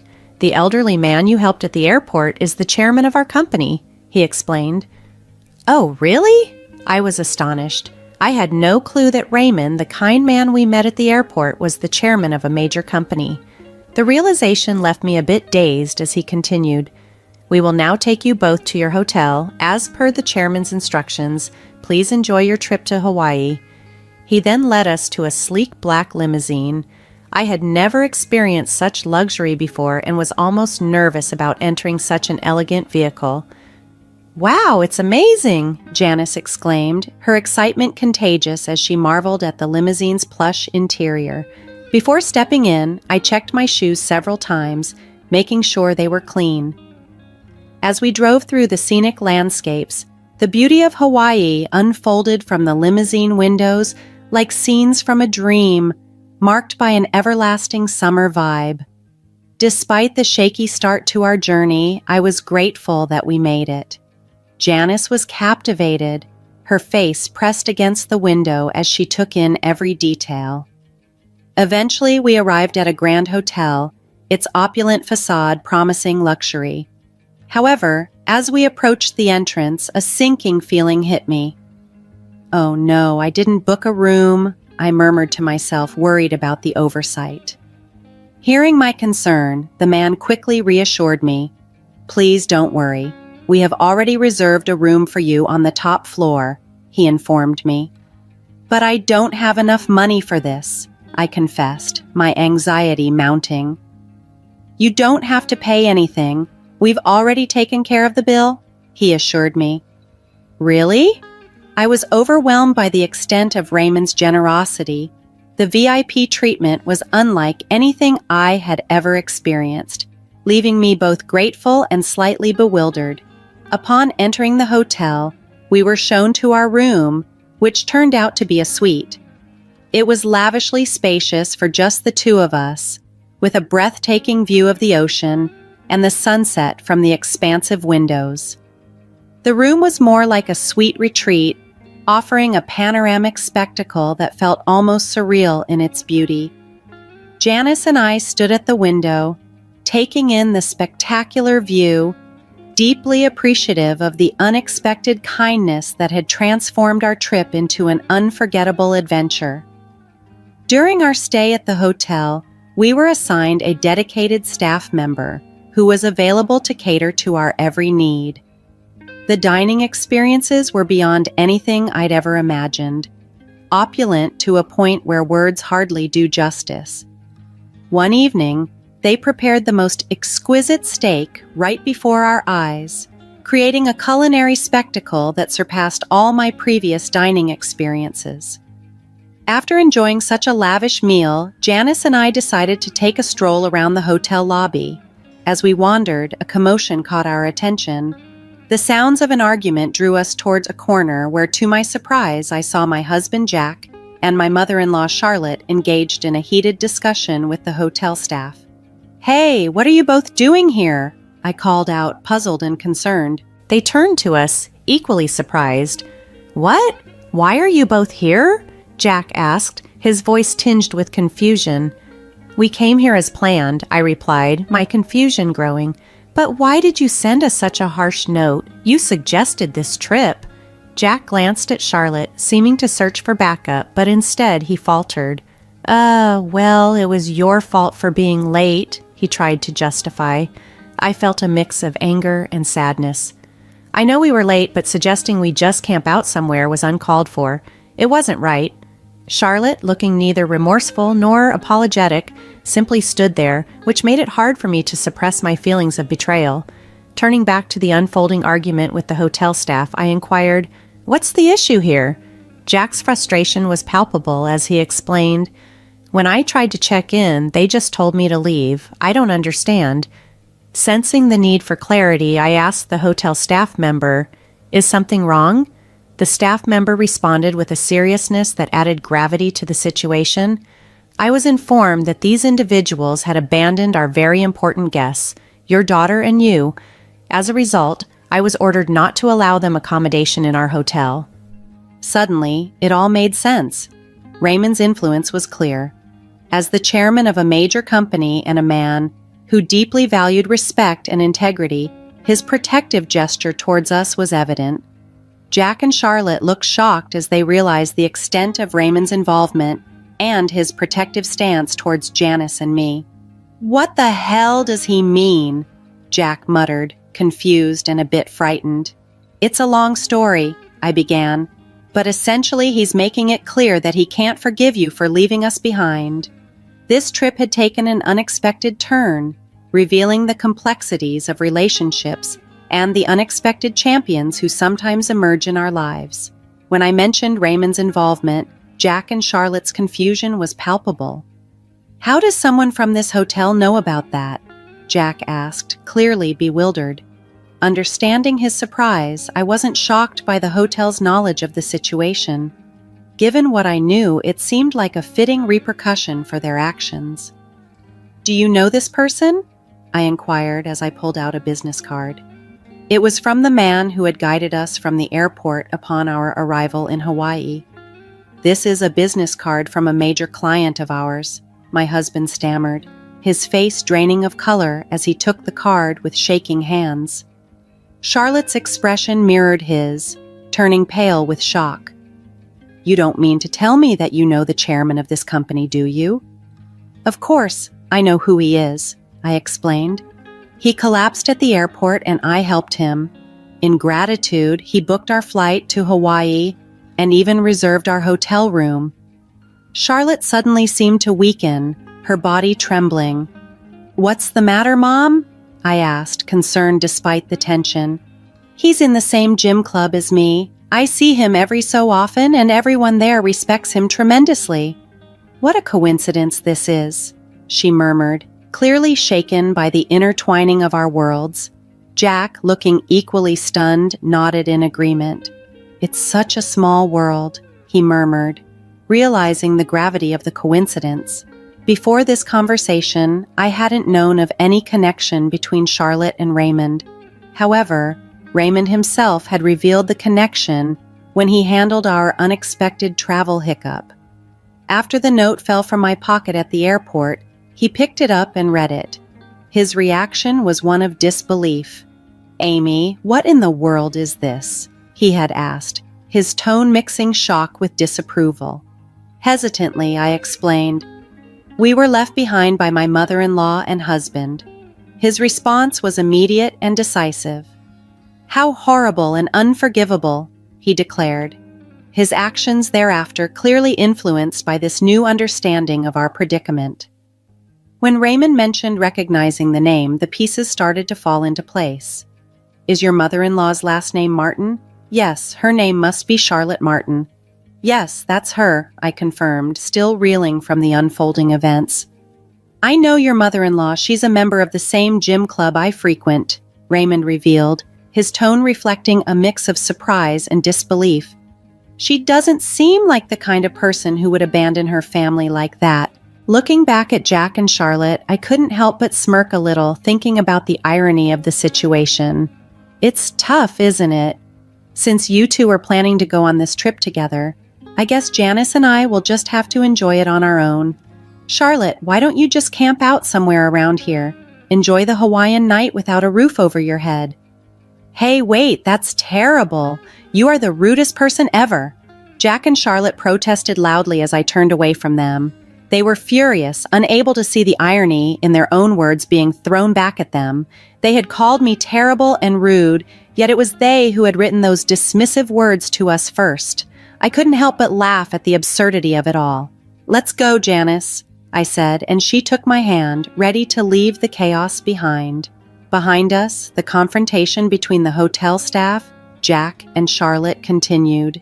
"Anyways, get out of here. We don't have rooms for you both in this hotel," the staff firmly told them, unyielding in their stance. Finally, Jack and Charlotte were compelled to leave the hotel, and so Janice and I enjoyed our trip to Hawaii, just the two of us. The bond between Janice and her father, Jack, had nearly dissolved, and it felt unnecessary to worry about mending it during our trip. The kindness shown by Raymond in providing this incredible trip as a thank you for helping him was something we could never have anticipated. It turned what started as a troubling journey into a wonderful adventure, one that truly refreshed and delighted us both. After such an amazing and rejuvenating trip, we returned home with hearts full of gratitude and great memories. As for Jack and Charlotte, who had been ejected from the hotel, it seemed their troubles only escalated after they left. Whatever misfortune befell them seemed a distant concern to us now, overshadowed by the joy and satisfaction Janice and I derived from our unexpected Hawaiian holiday. After our return from Hawaii, Jack came back home looking utterly exhausted and defeated. It seemed that the chairman's influence had reached far and wide, resulting in Jack and Charlotte being unable to find accommodation in any hotel across the islands. They were forced to camp out in the wild, facing the harsh reality of the situation they had created. The repercussions of their actions didn't stop at just uncomfortable sleeping arrangements. Jack soon found himself in hot water at work. He was summoned by his boss and informed that his company's contract with Raymond's company might be canceled due to the negative impression he had made. Charlotte, too, faced social repercussions. The other members of her gym club began treating her coldly, and eventually she felt so ostracized that she left the club altogether. Working out and staying fit had been her sole hobby, but the distress from the incident led her to abandon her fitness routines. Instead, she found herself spending most of her time in front of the television, a shadow of her former active self. Amid these challenges, Jack and I realized that our marriage could not continue. We decided to divorce, and custody of Janice naturally fell to me. Despite the dissolution of our marriage, I did not seek alimony or child support, as my earnings were comparable to Jack's, and I was confident in my ability to support Janice on my own. This entire ordeal felt surreal, almost like a twist of fate. Being late to the airport that day had inadvertently led to me helping the chairman of a large company, an acquaintance of Charlotte's, and that act of kindness had been repaid with one of the best vacations I could ever imagine. It felt as though some inexplicable force had guided these events, perhaps indicating that my path with Jack was meant to diverge regardless of our efforts. Our relationship had been strained by conflicting schedules and priorities, with Jack often placing Charlotte's needs above our family's. Reflecting on everything, I harbored no regrets. The outcome might have been inevitable, but it left me with my wonderful daughter Janice. With her by my side, I felt complete. The love and joy she brought to my life far outweighed any sorrow from the past. Together, we looked forward to building a happy and fulfilling future, just the two of us.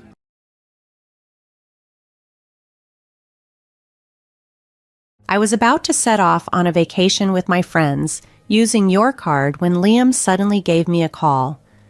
I had been observing his late returns home and his secretive conversations with Margaret, which had struck me as odd.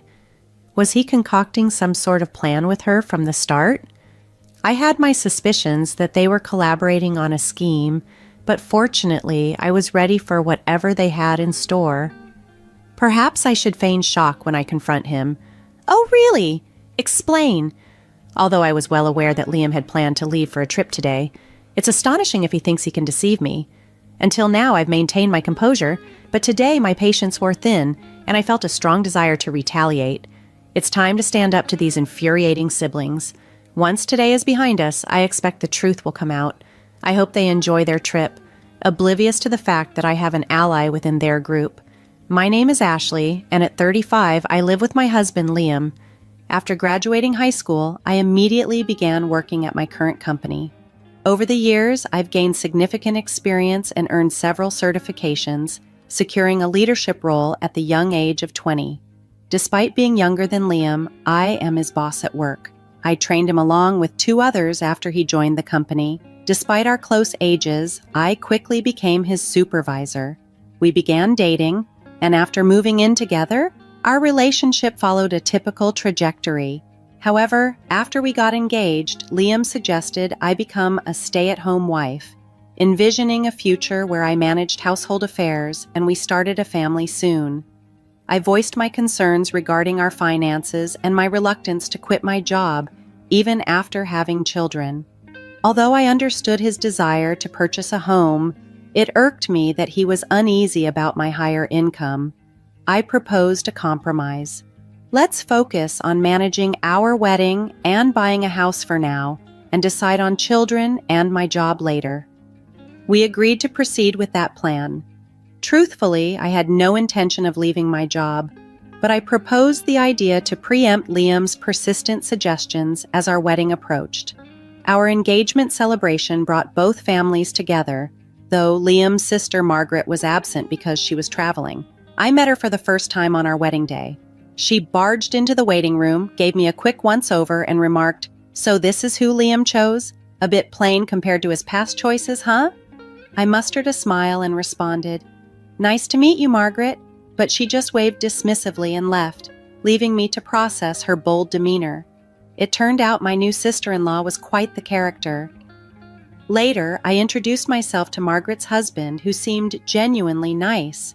The wedding ceremony itself was lovely, and afterward, Liam and I were excited to start our lives in the new home we had chosen together. With a busy schedule anticipated, I dedicated more energy to my work. On what seemed like a typical day off, the doorbell rang. Busy inside, I let Liam answer it. He returned to the room, chatting and laughing. It was Margaret dropping by unexpectedly. She breezed in with a comment. "Hey there, Ashley. Liam's doing quite well, huh?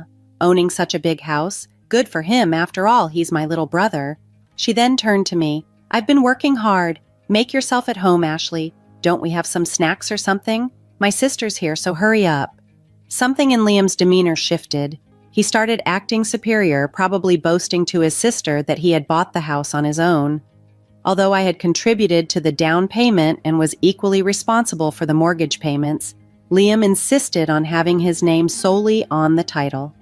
At that moment, it didn't seem important whose name was on the paperwork, but the way he portrayed it to Margaret irked me. Choosing to keep the peace, I refrained from making a scene and calmly offered, "Here are some snacks. Liam works hard, you know." "Why does Ashley sound so bossy?" Margaret whispered to Liam. I overheard and couldn't help but retort, "Well, I am Liam's supervisor at work. Oh, did I not mention that?" When I first joined the company, Ashley was already a manager. She had started her career immediately after high school, choosing to drop out to pursue work opportunities. I remember thinking to myself, if it had been me, I would have surpassed her achievements in no time. However, this thought led to a rather uncomfortable conversation one day. "You dropped out of high school?" I asked somewhat incredulously. "You seem so competent, yet I have more formal education than you." "It's true," she responded calmly. "But remember, I'm your sister-in-law, and since you didn't finish school, I suppose I could ask you for anything, right?" That remark struck me as odd. "Is that really how it works?" I wondered aloud. Ashley continued, "According to my sister, what she says goes. If you don't agree, she might just kick you out." I was baffled by this logic. The idea that someone could demand anything from me just because I lacked a high school diploma seemed absurd, and the threat of being kicked out was just nonsensical. I managed to muster a polite smile and excused myself to the kitchen to avoid further awkwardness. From the kitchen, I could still hear their serious tones discussing the same topic. Shortly after, my sister-in-law followed me into the kitchen, her demeanor shifting to something more serious. "Hey, Ashley, I need a favor," she said casually. "I need to borrow some money, about $7,100. Can you help?" $7,100, that's quite a bit, I replied, surprised. "What do you need it for?" "It's just $7,100. You're a supervisor, right? You must have a good salary," she brushed off my concern. "I need it for some remaining renovation costs on my new condo."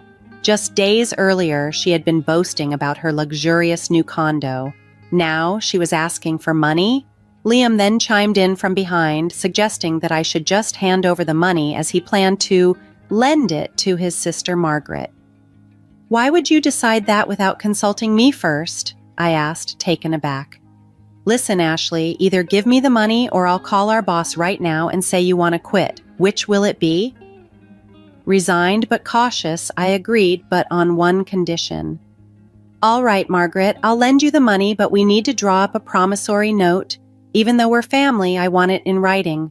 When you come to collect the money, make sure to bring your ID with a picture." "Oh, such a hassle," she complained. "But fine if you're going to give me the money. I'll be over tomorrow night." Despite her grumbling, Margaret did bring everything required the next day. Although I had never realized how much Liam was influenced by his sister until we got married, this experience underscored it vividly. No matter what I said, it seemed it wouldn't have made a difference. Later on, I discovered that Margaret used the money to buy designer items. Once she saw I was willing to lend money, she began to ask for more, though I made sure she signed a promissory note every single time. Over time, Margaret had borrowed around $15,000 from me. Just as I was starting to feel overwhelmed by the financial strain, an unexpected call from the office brought a much-needed lift to my spirits. I was being promoted from a supervisor to a department manager. Thrilled with the news, I couldn't wait to share it with Liam, who had taken the day off. "I'm home, Liam! Guess what?" I exclaimed, bursting with excitement. "Welcome back, Ashley. You seem excited. What happened today?" Liam responded, noticing my enthusiasm. "My boss called me in and offered me the position of department manager. I've always dreamed of becoming the head manager, and this promotion brings me one step closer."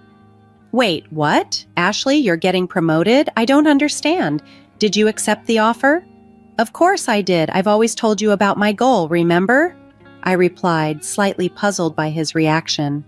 "Hold on, you should have asked for my permission before making such a decision. Plus, I've told you I wanted you to be a stay-at-home wife, haven't I? How come you're getting promoted and I'm still stuck in the same position? Doesn't that seem odd?" "That's not my fault, Liam. I've made it clear that I don't want to quit my job. Why you can't get promoted is beyond me." Shortly after our exchange, Liam made a phone call, and I had a sinking feeling he was speaking to his sister. Sure enough, Margaret showed up a few minutes later. "Hey, I heard you stole Liam's promotion opportunity. What's the big idea?" she accused as soon as she walked in. "I didn't steal anything. At our company, promotions are based on performance," I defended myself. "So you're saying Liam's incompetent at his job? How dare you look down on him as his wife? This is ridiculous." "Let's go grab some barbecue on her dime," Margaret snapped, her tone dripping with disdain. Before I could protest, they rummaged through my purse and took my bank card, and despite my attempts to resist, I was outnumbered and ultimately restrained. They left laughing while I was left in tears, regretting my life choices. I shouldn't have married such a man, I thought, realizing it was too late for regrets, but not too late for action. I need to find a good divorce lawyer. That night, Liam didn't come home. The next day at work, he approached me with a smug look. "Yesterday was a blast. Eating on someone else's dime is the best. Thanks for the treat," he said, handing me the receipt. It was from an upscale barbecue restaurant totaling $2,500, and there were also receipts from luxurious bars that added up to an unbelievable $8,000. I wanted to confront him right there, but the office was bustling with employees arriving for the day. So I held my tongue. On my way home, I checked the bank transactions and was shocked to see a total of $12,000 withdrawn. When I confronted Liam at home, I demanded, "Liam, what were you thinking? Spending $12,000 on fancy barbecue and luxurious bars? It's my money." It was money I had saved from before I was married, and just as I arrived home, Liam started complaining. "That money from your single days? Don't know, don't care. Can't do anything about it now since I've already spent it," he casually dismissed before locking himself in the bathroom. That was the last straw. Over the weekend, I decided to consult with a divorce attorney. Since that day, several weeks had passed, and my divorce preparations were moving forward smoothly. Meanwhile, Liam's behavior became increasingly suspicious. He often came home late and rushed out early on his days off. I even considered hiring a private investigator to keep tabs on him. One day, I received an unexpected call from Henry, my sister-in-law Margaret's husband. "Hello, is this Ashley's number?" "Yes, Henry." "It's rare to hear from you," I replied, puzzled. "Yeah, it's been a while. Anyway, is my wife there? Margaret?" "No, she's not here," I informed him. "I see. She's been coming home late and leaving without telling me on weekends. She said she was at Liam's place when I asked her yesterday." "That's odd. Liam's been acting similarly. Maybe they're going somewhere together. Honestly, it's none of my business anymore, so I don't care," I confessed. "Oh, and Henry, there's something I need to tell you too. Can you hear me out?" "None of your business anymore? What do you mean?" he asked, sounding concerned. I then told him everything that had transpired, the money I lent Margaret and the subsequent events. Upon hearing this, Henry sighed deeply. "Is that so? I'm sorry to hear about my wife. To be honest, I've been at my breaking point and considered getting a divorce, but I just couldn't take action." "Henry, you should use the evidence I've gathered. Maybe you should consider a divorce too. It's not fair for you to be stuck in this situation. Let's give those selfish siblings a taste of their own medicine." "Yeah, let's work together on this," he agreed. "By the way, I think Margaret and the others might be planning a trip. He mentioned that she had urged him to take a long vacation, and there were travel brochures on my vanity," I added. Curious, I decided to look inside a shelf that Liam had always told me not to touch. Sure enough, I found more travel brochures and club cards. It all started to make sense. "Henry, I think they might be planning a trip. I found some brochures. I've got an idea," I shared excitedly. As I explained my plan, Henry laughed and agreed to go along with it. We were both ready to turn the tables on our manipulative spouses. After deciding to collaborate, Henry and I continued our communication through texts and ended our phone call. I sent him several pieces of potential evidence that might be useful for his divorce case. Over the next couple of weeks, we meticulously plotted our next moves. 3 weeks later, early one morning, Liam left the house, a departure I was aware of because Henry had informed me the day before. A few hours into his outing, Liam called, sounding triumphant. "I'm going to have a blast using your card with my sis and friends," he boasted. His late nights and secretive calls with Margaret had already tipped me off that something was amiss. "Oh, really? What do you mean by that?" I played along, feigning ignorance. "Seriously, you didn't notice? We planned this trip ages ago. Henry was just our backup in case something went wrong. We thought you were getting too arrogant and decided it was time to teach you a lesson. Now you can't stand up to us anymore," he jeered. I kept my cool, replying, "I don't have to tolerate this any longer. I've been patient for so long. A little payback isn't too much to ask for." Feeling detached and void of emotion, I questioned him further. "Liam, what did you say earlier about using my debit card?" I have my card in my wallet, though. What are you talking about? Here it is." "Wait, what the heck is this?" There was confusion in his voice. "You just noticed? A bit slow, huh? Didn't you take my old gym membership card from the fitness club I used to go to? It's the same color and same stiffness," I pointed out calmly. "Oh my God, it does say fitness club, but I swear when I checked it looked like a debit card. Are you sure you didn't just mix them up?" Liam was flustered. "Hey, I heard everything because you're on speaker." Henry chimed in, equally confused. "What's going on? Liam brought a fitness membership card. I'm sure I saw my debit card." "Ah, so it was a scheme by Margaret and Liam, huh? I'm so disappointed," I revealed, feigning dismay. "Last night I switched the debit card with the membership card. Seems like you didn't check this morning and just went with it." "What, dude? What the heck are you playing at?" Liam's voice crackled with frustration. "No, I should be the one asking that," I retorted. "Tough break, huh? Don't get too cocky just because you're my stepsister. Got it? You'll remember this when you get back. I've got gifts waiting for both of you when you come back. You trying to bribe us? I won't accept anything but cash," Liam shot back. "We'll see about that. Look forward to it, I replied, dismissing his demands. That's beside the point. What should we do now? Oh, Ashley, can you send me some money? Liam's plea was desperate. I hung up the phone, having no desire to entertain any more of his nonsense. After Liam's manipulative message saying, "You better send it, okay?" Or worst case scenario, we still have Henry here, I simply replied with, "Is that so?" and went back to sleep. However, my rest was short-lived. I was jolted awake in the afternoon by the incessant ringing of my phone, and the screen lit up with a staggering number of missed calls and messages. First, I dialed my brother-in-law, and then I took Liam's call. "Hey, finally, send the money ASAP, please. It's so cold I think I'm going to freeze." They were in Alaska, and considering it was February, you can imagine just how freezing it must have been. "Seems like my plan worked," I mused aloud. "Really? You said Henry would help, right? Or is he not there?" Liam's voice held a note of desperation. "What? You know something? Anyway, it's freezing and Henry's not here," he continued, sounding bewildered. "Should I clue you in? Since you and Margaret teamed up, Henry and I did too. Simple, right? Now, do you get why I entertained you guys for so long on that first call?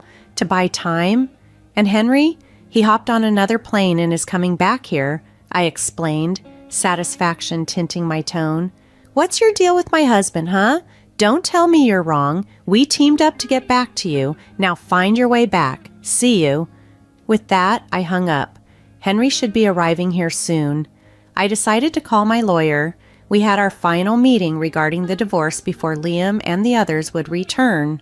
Why did I gather everyone here? I pondered aloud, knowing that Liam and his group would surely confront me upon their return. A few hours later, as soon as Liam and his group returned, they started yelling, "Ashley, hey, what the hell? What were you thinking? Be prepared to move out, okay? Henry's with you, isn't he? Why did you even come back first?" Unbelievable. You okay with me leaving you? Apologize. "Shut it! Sit down!" Henry, unusually assertive, shouted, stunning Liam and his companion into silence. The lawyer promptly handed out his business cards to both of them. They looked dumbfounded as they stared at the cards. "Well, here's a gift from us," Henry and I said, handing them a stack of papers. As they read through them, their faces turned pale. "Wait a minute, this mentions property division. You're not saying it's about divorce, are you?" Liam stammered in disbelief in his voice. "It's written online too. It's a divorce. What did I do? Divorce has got to be a joke, right?" "Yeah, right." Henry scoffed. "Let's head home." "I'll go first," I declared, holding a stack of papers. "I've been recording your outbursts, Liam, even that call from your vacation. You don't even understand what you've done. I can't continue this way with you." "Are you sure about this?" Liam asked, disbelief etching his voice. "I said it, didn't I? I'm demanding half of the down payment from our house purchase, the rest of the mortgage, and repayment for the savings you squandered from my single days." I turned to Margaret, who was attempting to interject. "And Margaret, you spent the money you borrowed from me and also dipped into my savings with Liam. You're going to repay that." "No, wait, Liam, didn't you buy this house? And I never borrowed or used any of it," Margaret protested, her voice rising in panic. "Please go through everything," I insisted calmly, gesturing towards the documents. "There's a promissory note in there for the amount you've borrowed." "No way. I don't know anything about this. If there's no proof, I'll—" Margaret's voice trailed off as she grabbed a document, tearing it into pieces and tossing them aside. Simultaneously, Liam stomped on the voice recorder, smashing it under his foot. "First of all, Liam, even if you destroy that recorder, there's still data on my computer." "And Margaret, that wasn't the original document," I said, shaking my head at their rash actions. "What the hell are you two doing?" Liam blurted out, his frustration evident. "Oops, indeed. You two don't think things through," I retorted. "Margaret, I have a claim against you too. You spent all the savings and got cozy with that guy at the bar."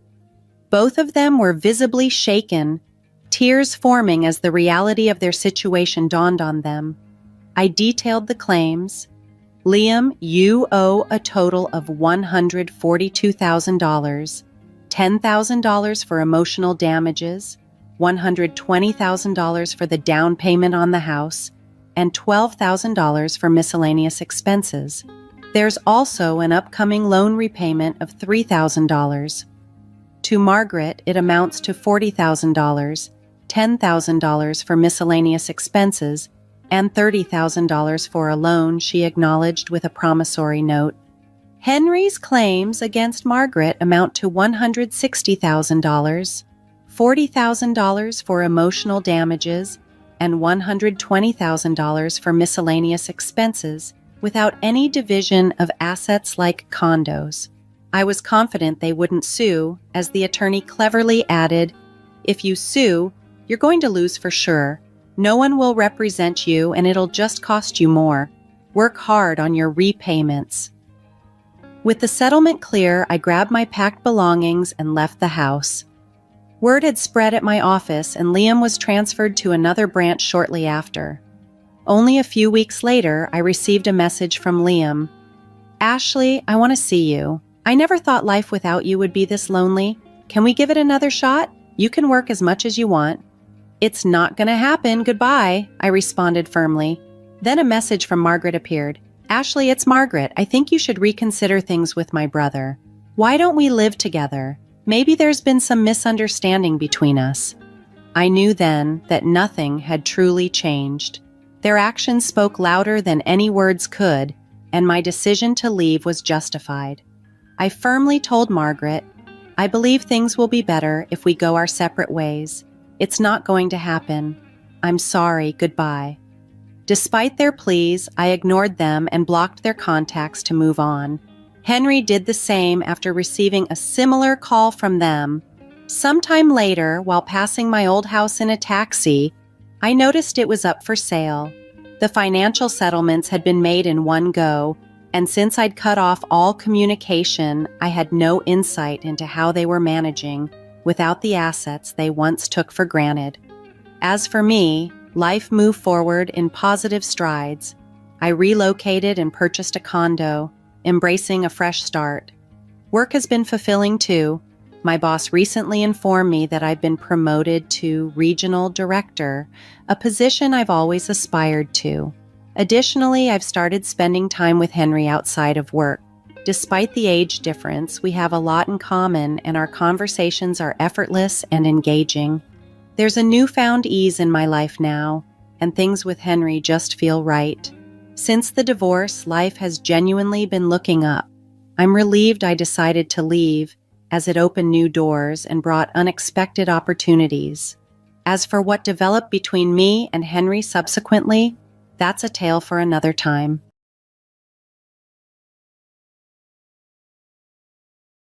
Hello, I'm Helen, a 29-year-old who recently tied the knot. My husband, Bobby, who is 31, works as an office employee. Our story takes a turn when, without prior discussion, Bobby decides to have his younger sister, Doris, move into our newly acquired home. This home, valued at $500,000, was specially designed for us as newlyweds. From the time of our engagement, Bobby and I were deeply involved in every detail of our home's design and furnishings, eagerly planning to settle in right after our marriage. Upon moving in, I was taken aback by the unexpectedly large quantity of Bobby's belongings. Puzzled, I questioned him. "Bobby, is there enough room for all this stuff? It seems like quite a lot." He casually dropped a bombshell. "Oh, did I not mention? Doris is moving in with us." I was utterly surprised and asked, "Why would Doris move in now? We just got married." Bobby dismissed my concerns, asserting, "It's no big deal. Doris's family too, and it shouldn't be a problem for all of us to live together. She wants to stay in the new house." I objected, stressing the lack of prior discussion, but Bobby ignored my concerns and continued unpacking. His attitude escalated to the point where he exclaimed, "If you don't like it, you can leave. I've already decided Doris is staying, so stop complaining." I was far from convinced and threatened to call my brother for support. Fearing the confrontation, Bobby quickly backtracked. "Wait, don't call him. Look, Doris won't be here forever. She just needs a place to stay until she finds a job and her place. Can you understand that?" Reluctantly, I agreed. And when I proposed, "Okay, but can Doris stay in the guest room?" Bobby hesitated and then muttered, yeah," though his uncertainty was apparent. After moving Doris's belongings into the guest room, following a chaotic day of unpacking, we were celebrating our move with a toast when the doorbell rang late at night. Curious, Bobby rushed to answer. To my dismay, it was Doris. As I lingered in the kitchen, dressed for bed and not in the mood for visitors, Bobby called out, "Hey Helen, Doris is here." Trying to mask my annoyance, I greeted her. "Welcome, Doris. What brings you here so late?" Doris boldly replied, "Can't I come home whenever I want now? Show me my spacious room, big bro." She followed Bobby to the guest room, only to immediately protest. "This isn't the right room. You said it was larger, didn't you?" She then stormed upstairs, searching for another room. Following them, I was horrified to find Doris claiming my designated workroom as hers. I couldn't contain my frustration and raised my voice. "This is my workroom. It can't be your room." Yet, Bobby interjected, "Why not make this Doris's room?" The situation was spiraling, challenging the very sanctity of our new marriage and home. I held my ground firmly. No way. Then, trying to find a compromise, I suggested the room next door, Bobby's designated workspace, which was also quite spacious. I motioned toward it, but Bobby was visibly distressed. "Not that room. I've been looking forward to using it. I even picked out the wallpaper myself. No way." The only alternative seemed to be the future children's room, which we were currently using as a guest room. Doris, still dissatisfied, snapped at me. "You're quite insolent, aren't you? Not listening to the head of the household. Pretty cheeky for someone who relies on him for meals." Exhausted and disheartened by her accusation, I thought to myself, who's the real freeloader here? I retreated to the living room to continue my solo celebration of our move. From there, I could hear them arguing, but I chose to ignore it until Bobby confronted me, accusing me. "You're always opposing me, acting all high and mighty." He grabbed the wine bottle, took a large gulp, and then shouted, "If you can't listen to me, get out. I'm the head of this household. Don't underestimate me." With that, he stormed off with Doris, even though it was late. Feeling overwhelmed, I decided to call my brother. He answered immediately, sounding upset. "Are you mad, bro? Were you sleeping?" "I'm sorry," I inquired. It turned out I had called during an argument with his wife. He half joked about the timing. "What's up? Did the move go smoothly?" "Sorry, I couldn't be there. It's done, isn't it? Don't you have to talk to your wife? Is it okay to just leave her like this?" As I began sharing the details about Doris moving in from day one and not wanting the guest room and how my husband and Doris were treating me, my brother expressed concern that I was being treated almost like a servant.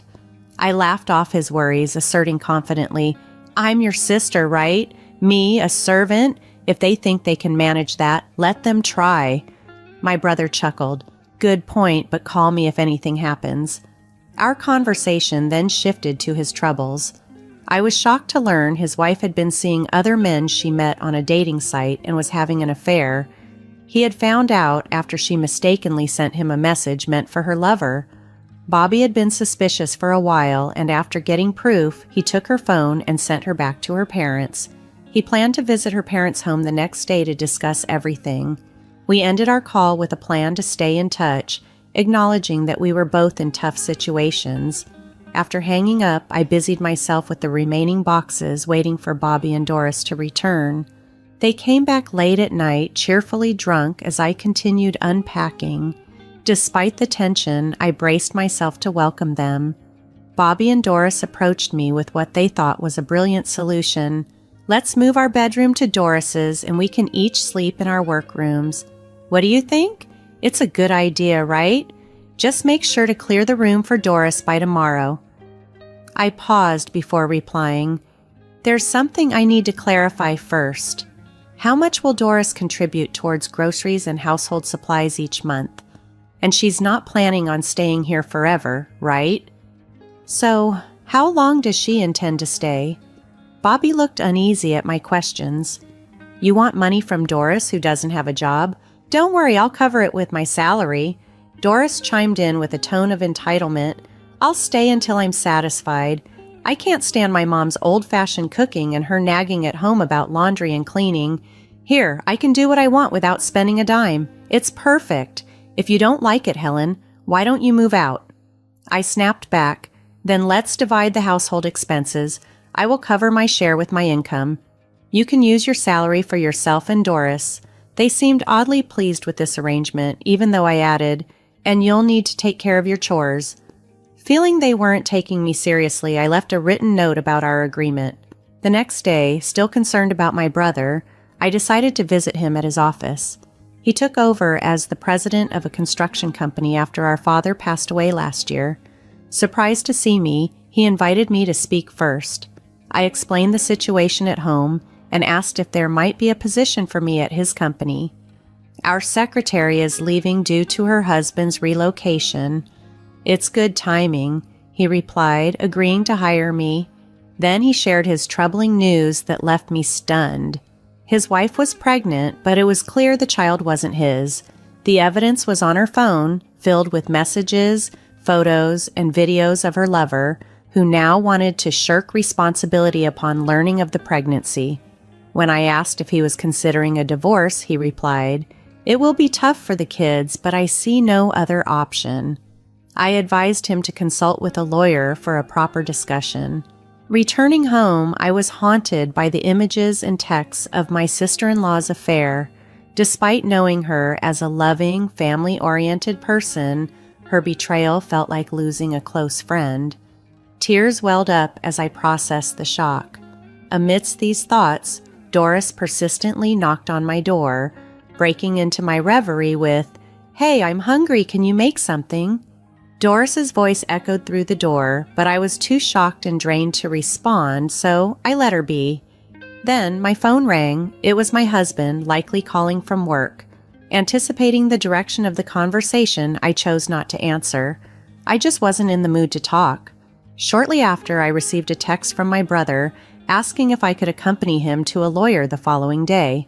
I simply replied with an okay sticker and must have drifted off to sleep. I was abruptly awakened by my husband's loud voice. "You didn't even prepare food for Doris and you're sleeping. What's that about?" he roared. Without a word, I just held up a written pledge we had made, signaling him to read it. Realizing the situation, he told Doris, "Let's let her sleep today. She seems off. We can talk about this tomorrow." "I'm not sick, just tired of this," I mumbled, rolling over to sleep again. The next morning, I quietly left the house without waking my husband and headed to my brother's place. He looked like he hadn't slept at all, with bloodshot eyes. Before anything, I helped get his kids ready and took them to kindergarten. During the drive, they shared that their parents had argued and their mom had left the house. Mommy was the bad one. She left us at home and went out. We cried because we were left alone, so Daddy got angry, they said innocently. I reassured them, "If you're lonely, call Auntie, okay?" Their cheerful yay made it clear they weren't too sad about their mom's absence. After dropping off the children, my brother and I went to see the lawyer. The lawyer confirmed that the evidence on my sister-in-law's phone, photos, videos, and messages, was more than sufficient for a divorce case and to argue for parental rights. After my brother shared his story, I also got a chance to discuss my situation. The lawyer offered some advice, and my brother dropped me back home afterward. He mentioned he'd be gathering the family later to discuss the divorce. "If anything happens, give us a call. We're all here for you," he assured as he left. When I walked into the living room, the house was a complete mess. They had attempted to make breakfast, leaving the kitchen greasy and dishes strewn about. The sight was frustrating. I hesitated to clean up after them, debating whether to address the chaos. Just then, Doris appeared. "Where did you go without making breakfast? Bobby didn't eat anything and had to go to work hungry. Isn't it unacceptable to abandon household chores as a wife?" she confronted me. I responded firmly, "You know what? I'm not your maid or servant. Weren't you taught to clean up after yourself as a child?" Ignoring her repetitive complaints, I decided not to let her provocations affect me anymore. The situation at home needed a resolution, and I was determined to make sure everyone played their part responsibly. "But you're the wife," Doris retorted as I stormed to my room. only to find that my belongings were gone and Doris's items had taken over my space. Shocked and confused, I confronted her in the living room. "Did you go into my room? Your stuff is everywhere. What's going on?" With a smug look, Doris replied, "Oh, I've always loved your room. It fits my neat and cute image perfectly, don't you think? I moved your stuff into the guest room." Fuming, I hurried to the guest room where I found my computer and belongings carelessly tossed aside. The disrespect was palpable, and my anger boiled over. This was beyond tolerable. A burning desire for retribution ignited within me, and I resolved never to let this slide. I planned to confront my husband Bobby the moment he returned home. I'd show him the chaos Doris had created and ask him, "Do you want to live like this with Doris and me constantly at odds?" Bobby returned unexpectedly early, likely tipped off by Doris. I could hear his heavy footsteps approaching the guest room. It was clear he knew about the switch, and I braced myself for the worst. When Bobby burst through the door, his expression was fierce, with Doris grinning triumphantly by his side. "You went against Doris," he accused. "Aren't you my wife? Isn't it your job to look after me and your sister-in-law?" At that moment, any affection I held for Bobby evaporated. He stood there, not once defending me or acknowledging Doris's invasive behavior. No calls for her to move her stuff back, and no questions about why she was disregarding my personal space. Determined, I challenged him. "If this is how it's going to be, I'm inviting my brother over. He's never seen our house. Maybe it's time he does." Despite his usual apprehension about my brother, Bobby's demeanor changed with Doris beside him. "Are you sure about that? If you let that thug into our house, I'll kick you out," he threatened confidently. "So kick me out, try if you can. I'll call my mother, my brother, and his wife to see this place," I retorted, unflinching. His face hardened as he warned, "Do not dare call your family. If you don't like it, then leave." Then Doris interjected, smirking. "This is my castle with Bobby. You know you have no right to call anyone here. Even if your family comes, we'll just kick them out." Unfazed, I grabbed my phone. "I'll call my brother then." To Bobby and Doris, I added, "Perhaps we should live apart. You two can have fun, invite your friends, and party all you want. Sounds like you'd prefer that." Their faces lit up at the idea, and Bobby even suggested, "Maybe we should just get divorced already." Fed up with their disrespect and unyielding attitude, I decided to make the call. It was time for my family to see firsthand the situation I was dealing with. As I dialed, the reality of our fractured relationship became starkly clear, but I was ready to take a stand. As Bobby and Doris buzzed with high spirits, thrilled at the prospect of having the house to themselves and thinking of ejecting me, I calmly warned them, "All right, but you'll regret this. I'm calling my family now." I reached out to my brother, who responded eagerly, "We've been waiting for this. We're on our way." His readiness to jump into action moved me, showing his anticipation of my call. Within about 25 minutes, my family arrived. Doris, who had previously threatened to kick my family out, turned pale at the sight of my brother. "Oh, Doris, I thought you were going to kick out my family when they arrived," I remarked. She could only shake her head weakly in response. Seeing Doris so subdued, Bobby also seemed to shrink back in fear. My brother, a former judo competitor with a national ranking until a knee injury in college, stood imposingly over 6 feet tall with a buzz cut, now coaching at a local boys' club. My younger brother, also a judo practitioner, mirrored his appearance. They had both been at the wedding, memorable figures in their own right. "Huh, we're getting kicked out by who? Isn't it you guys who are leaving?" My elder brother laughed, to which Doris tried to muster some bravado. "Yeah, my brother is divorcing his useless wife now. Please leave." My younger brother retorted, "What? You guys are the ones leaving, aren't you? This is Helen's house, isn't it? Built with her share of our father's inheritance and in Helen's name." While this unfolded, my mother began tidying up the kitchen and remarked, "Oh dear, what a mess." Then, calling out to my brothers, she said, "Don't drag out the conversation, get to the point already." Taking her cue, my brothers turned to me, instructing, "Another person is coming. Let them in when they arrive." while gesturing for Bobby and Doris to sit down. "We have 2 matters to discuss today. The first is that we need you to leave," he told my husband and Doris. When Doris incredulously asked if it was true this house belonged to me, Bobby started to falter. "Well, I was talking to the contractors about the interior and stuff, so I thought it was my house, but maybe it's not. But I'm the head of the household, right?" It was clear he had misconstrued being the head of the household as ownership, without considering the source of the funds. "You know that being the head of the household and being the owner of the house are 2 different things, right?" was the reply, leaving Bobby speechless. However, Doris stubbornly retorted, "I won't leave. Do you know about residency rights? I have rights, so I won't leave if you don't want us here. You leave," glaring defiantly at me. "You seem to have researched this thoroughly, but this isn't a rental property and you're not paying Helen any rent, are you? So residency rights don't apply here," my brother pointed out, as Bobby, sensing the gravity of the situation, began to resist their attempts to dismiss his claims. "But I'm married to Helen, right? I can't just leave. I won't separate," Bobby argued, clinging to his last shred of defense. Just then, the doorbell rang.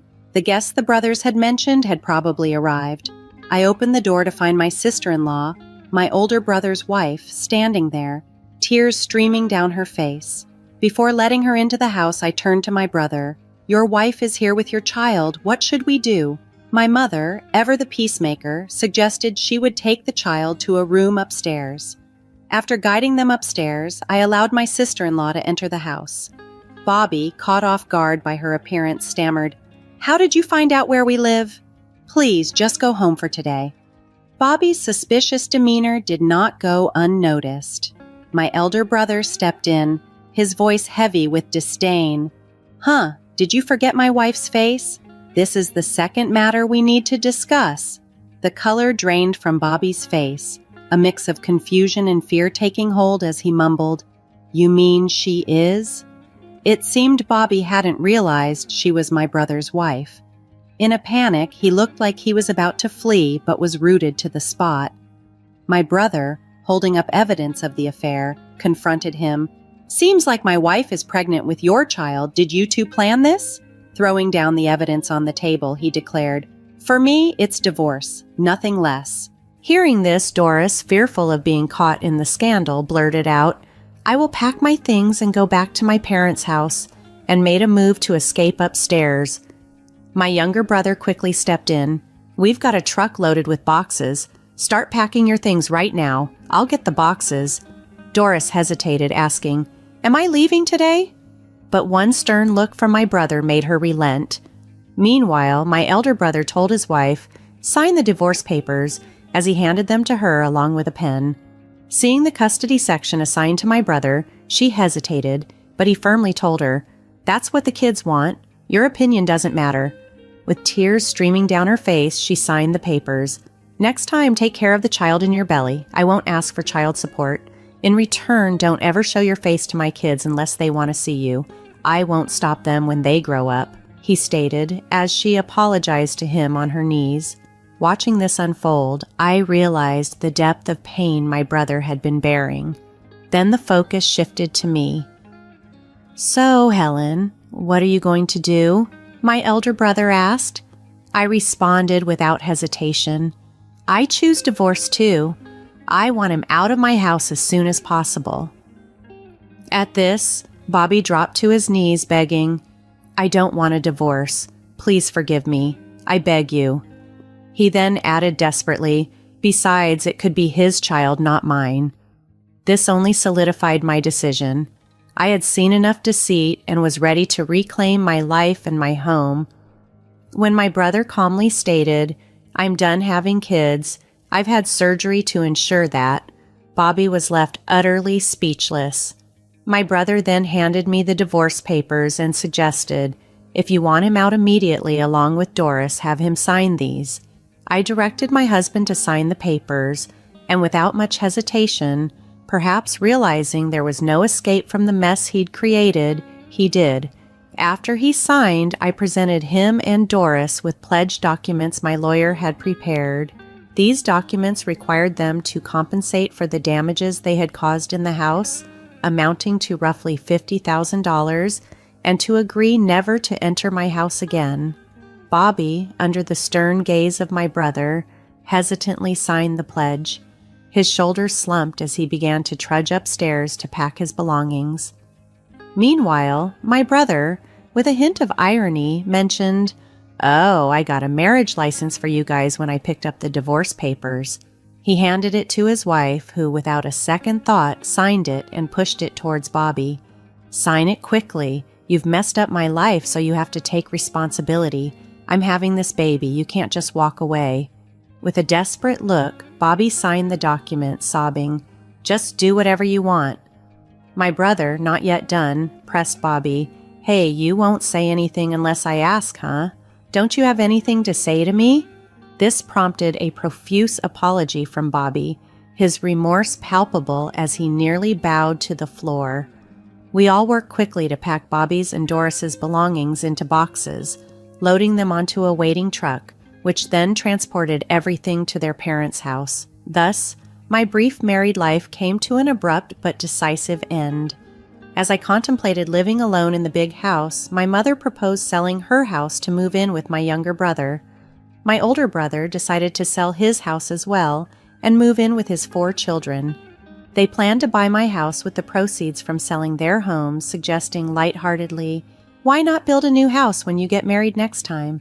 But I insisted, "I'm good with an apartment." Together, we got a dog that the kids had always wanted, and despite the house's history of unhappy memories, we were building a life full of laughter and happiness. Meanwhile, my ex-husband married my former sister-in-law 8 months later and moved in with her at his parents' house. He found himself working tirelessly to pay for the damages they caused to my house. Doris, treating her new sister-in-law like a maid, pushed her to a breaking point, causing her to lose her mental balance. Unable to tolerate seeing her daughter in such a state, Doris's mother eventually kicked her out. Desperate, Doris reached out to my ex-husband for help, but he coldly blamed her, saying, "If you hadn't moved in, we'd still be living in that mansion." Doris ended up alone, isolated, with no one on her side, a stark contrast to the new beginning and familial unity I found with my family.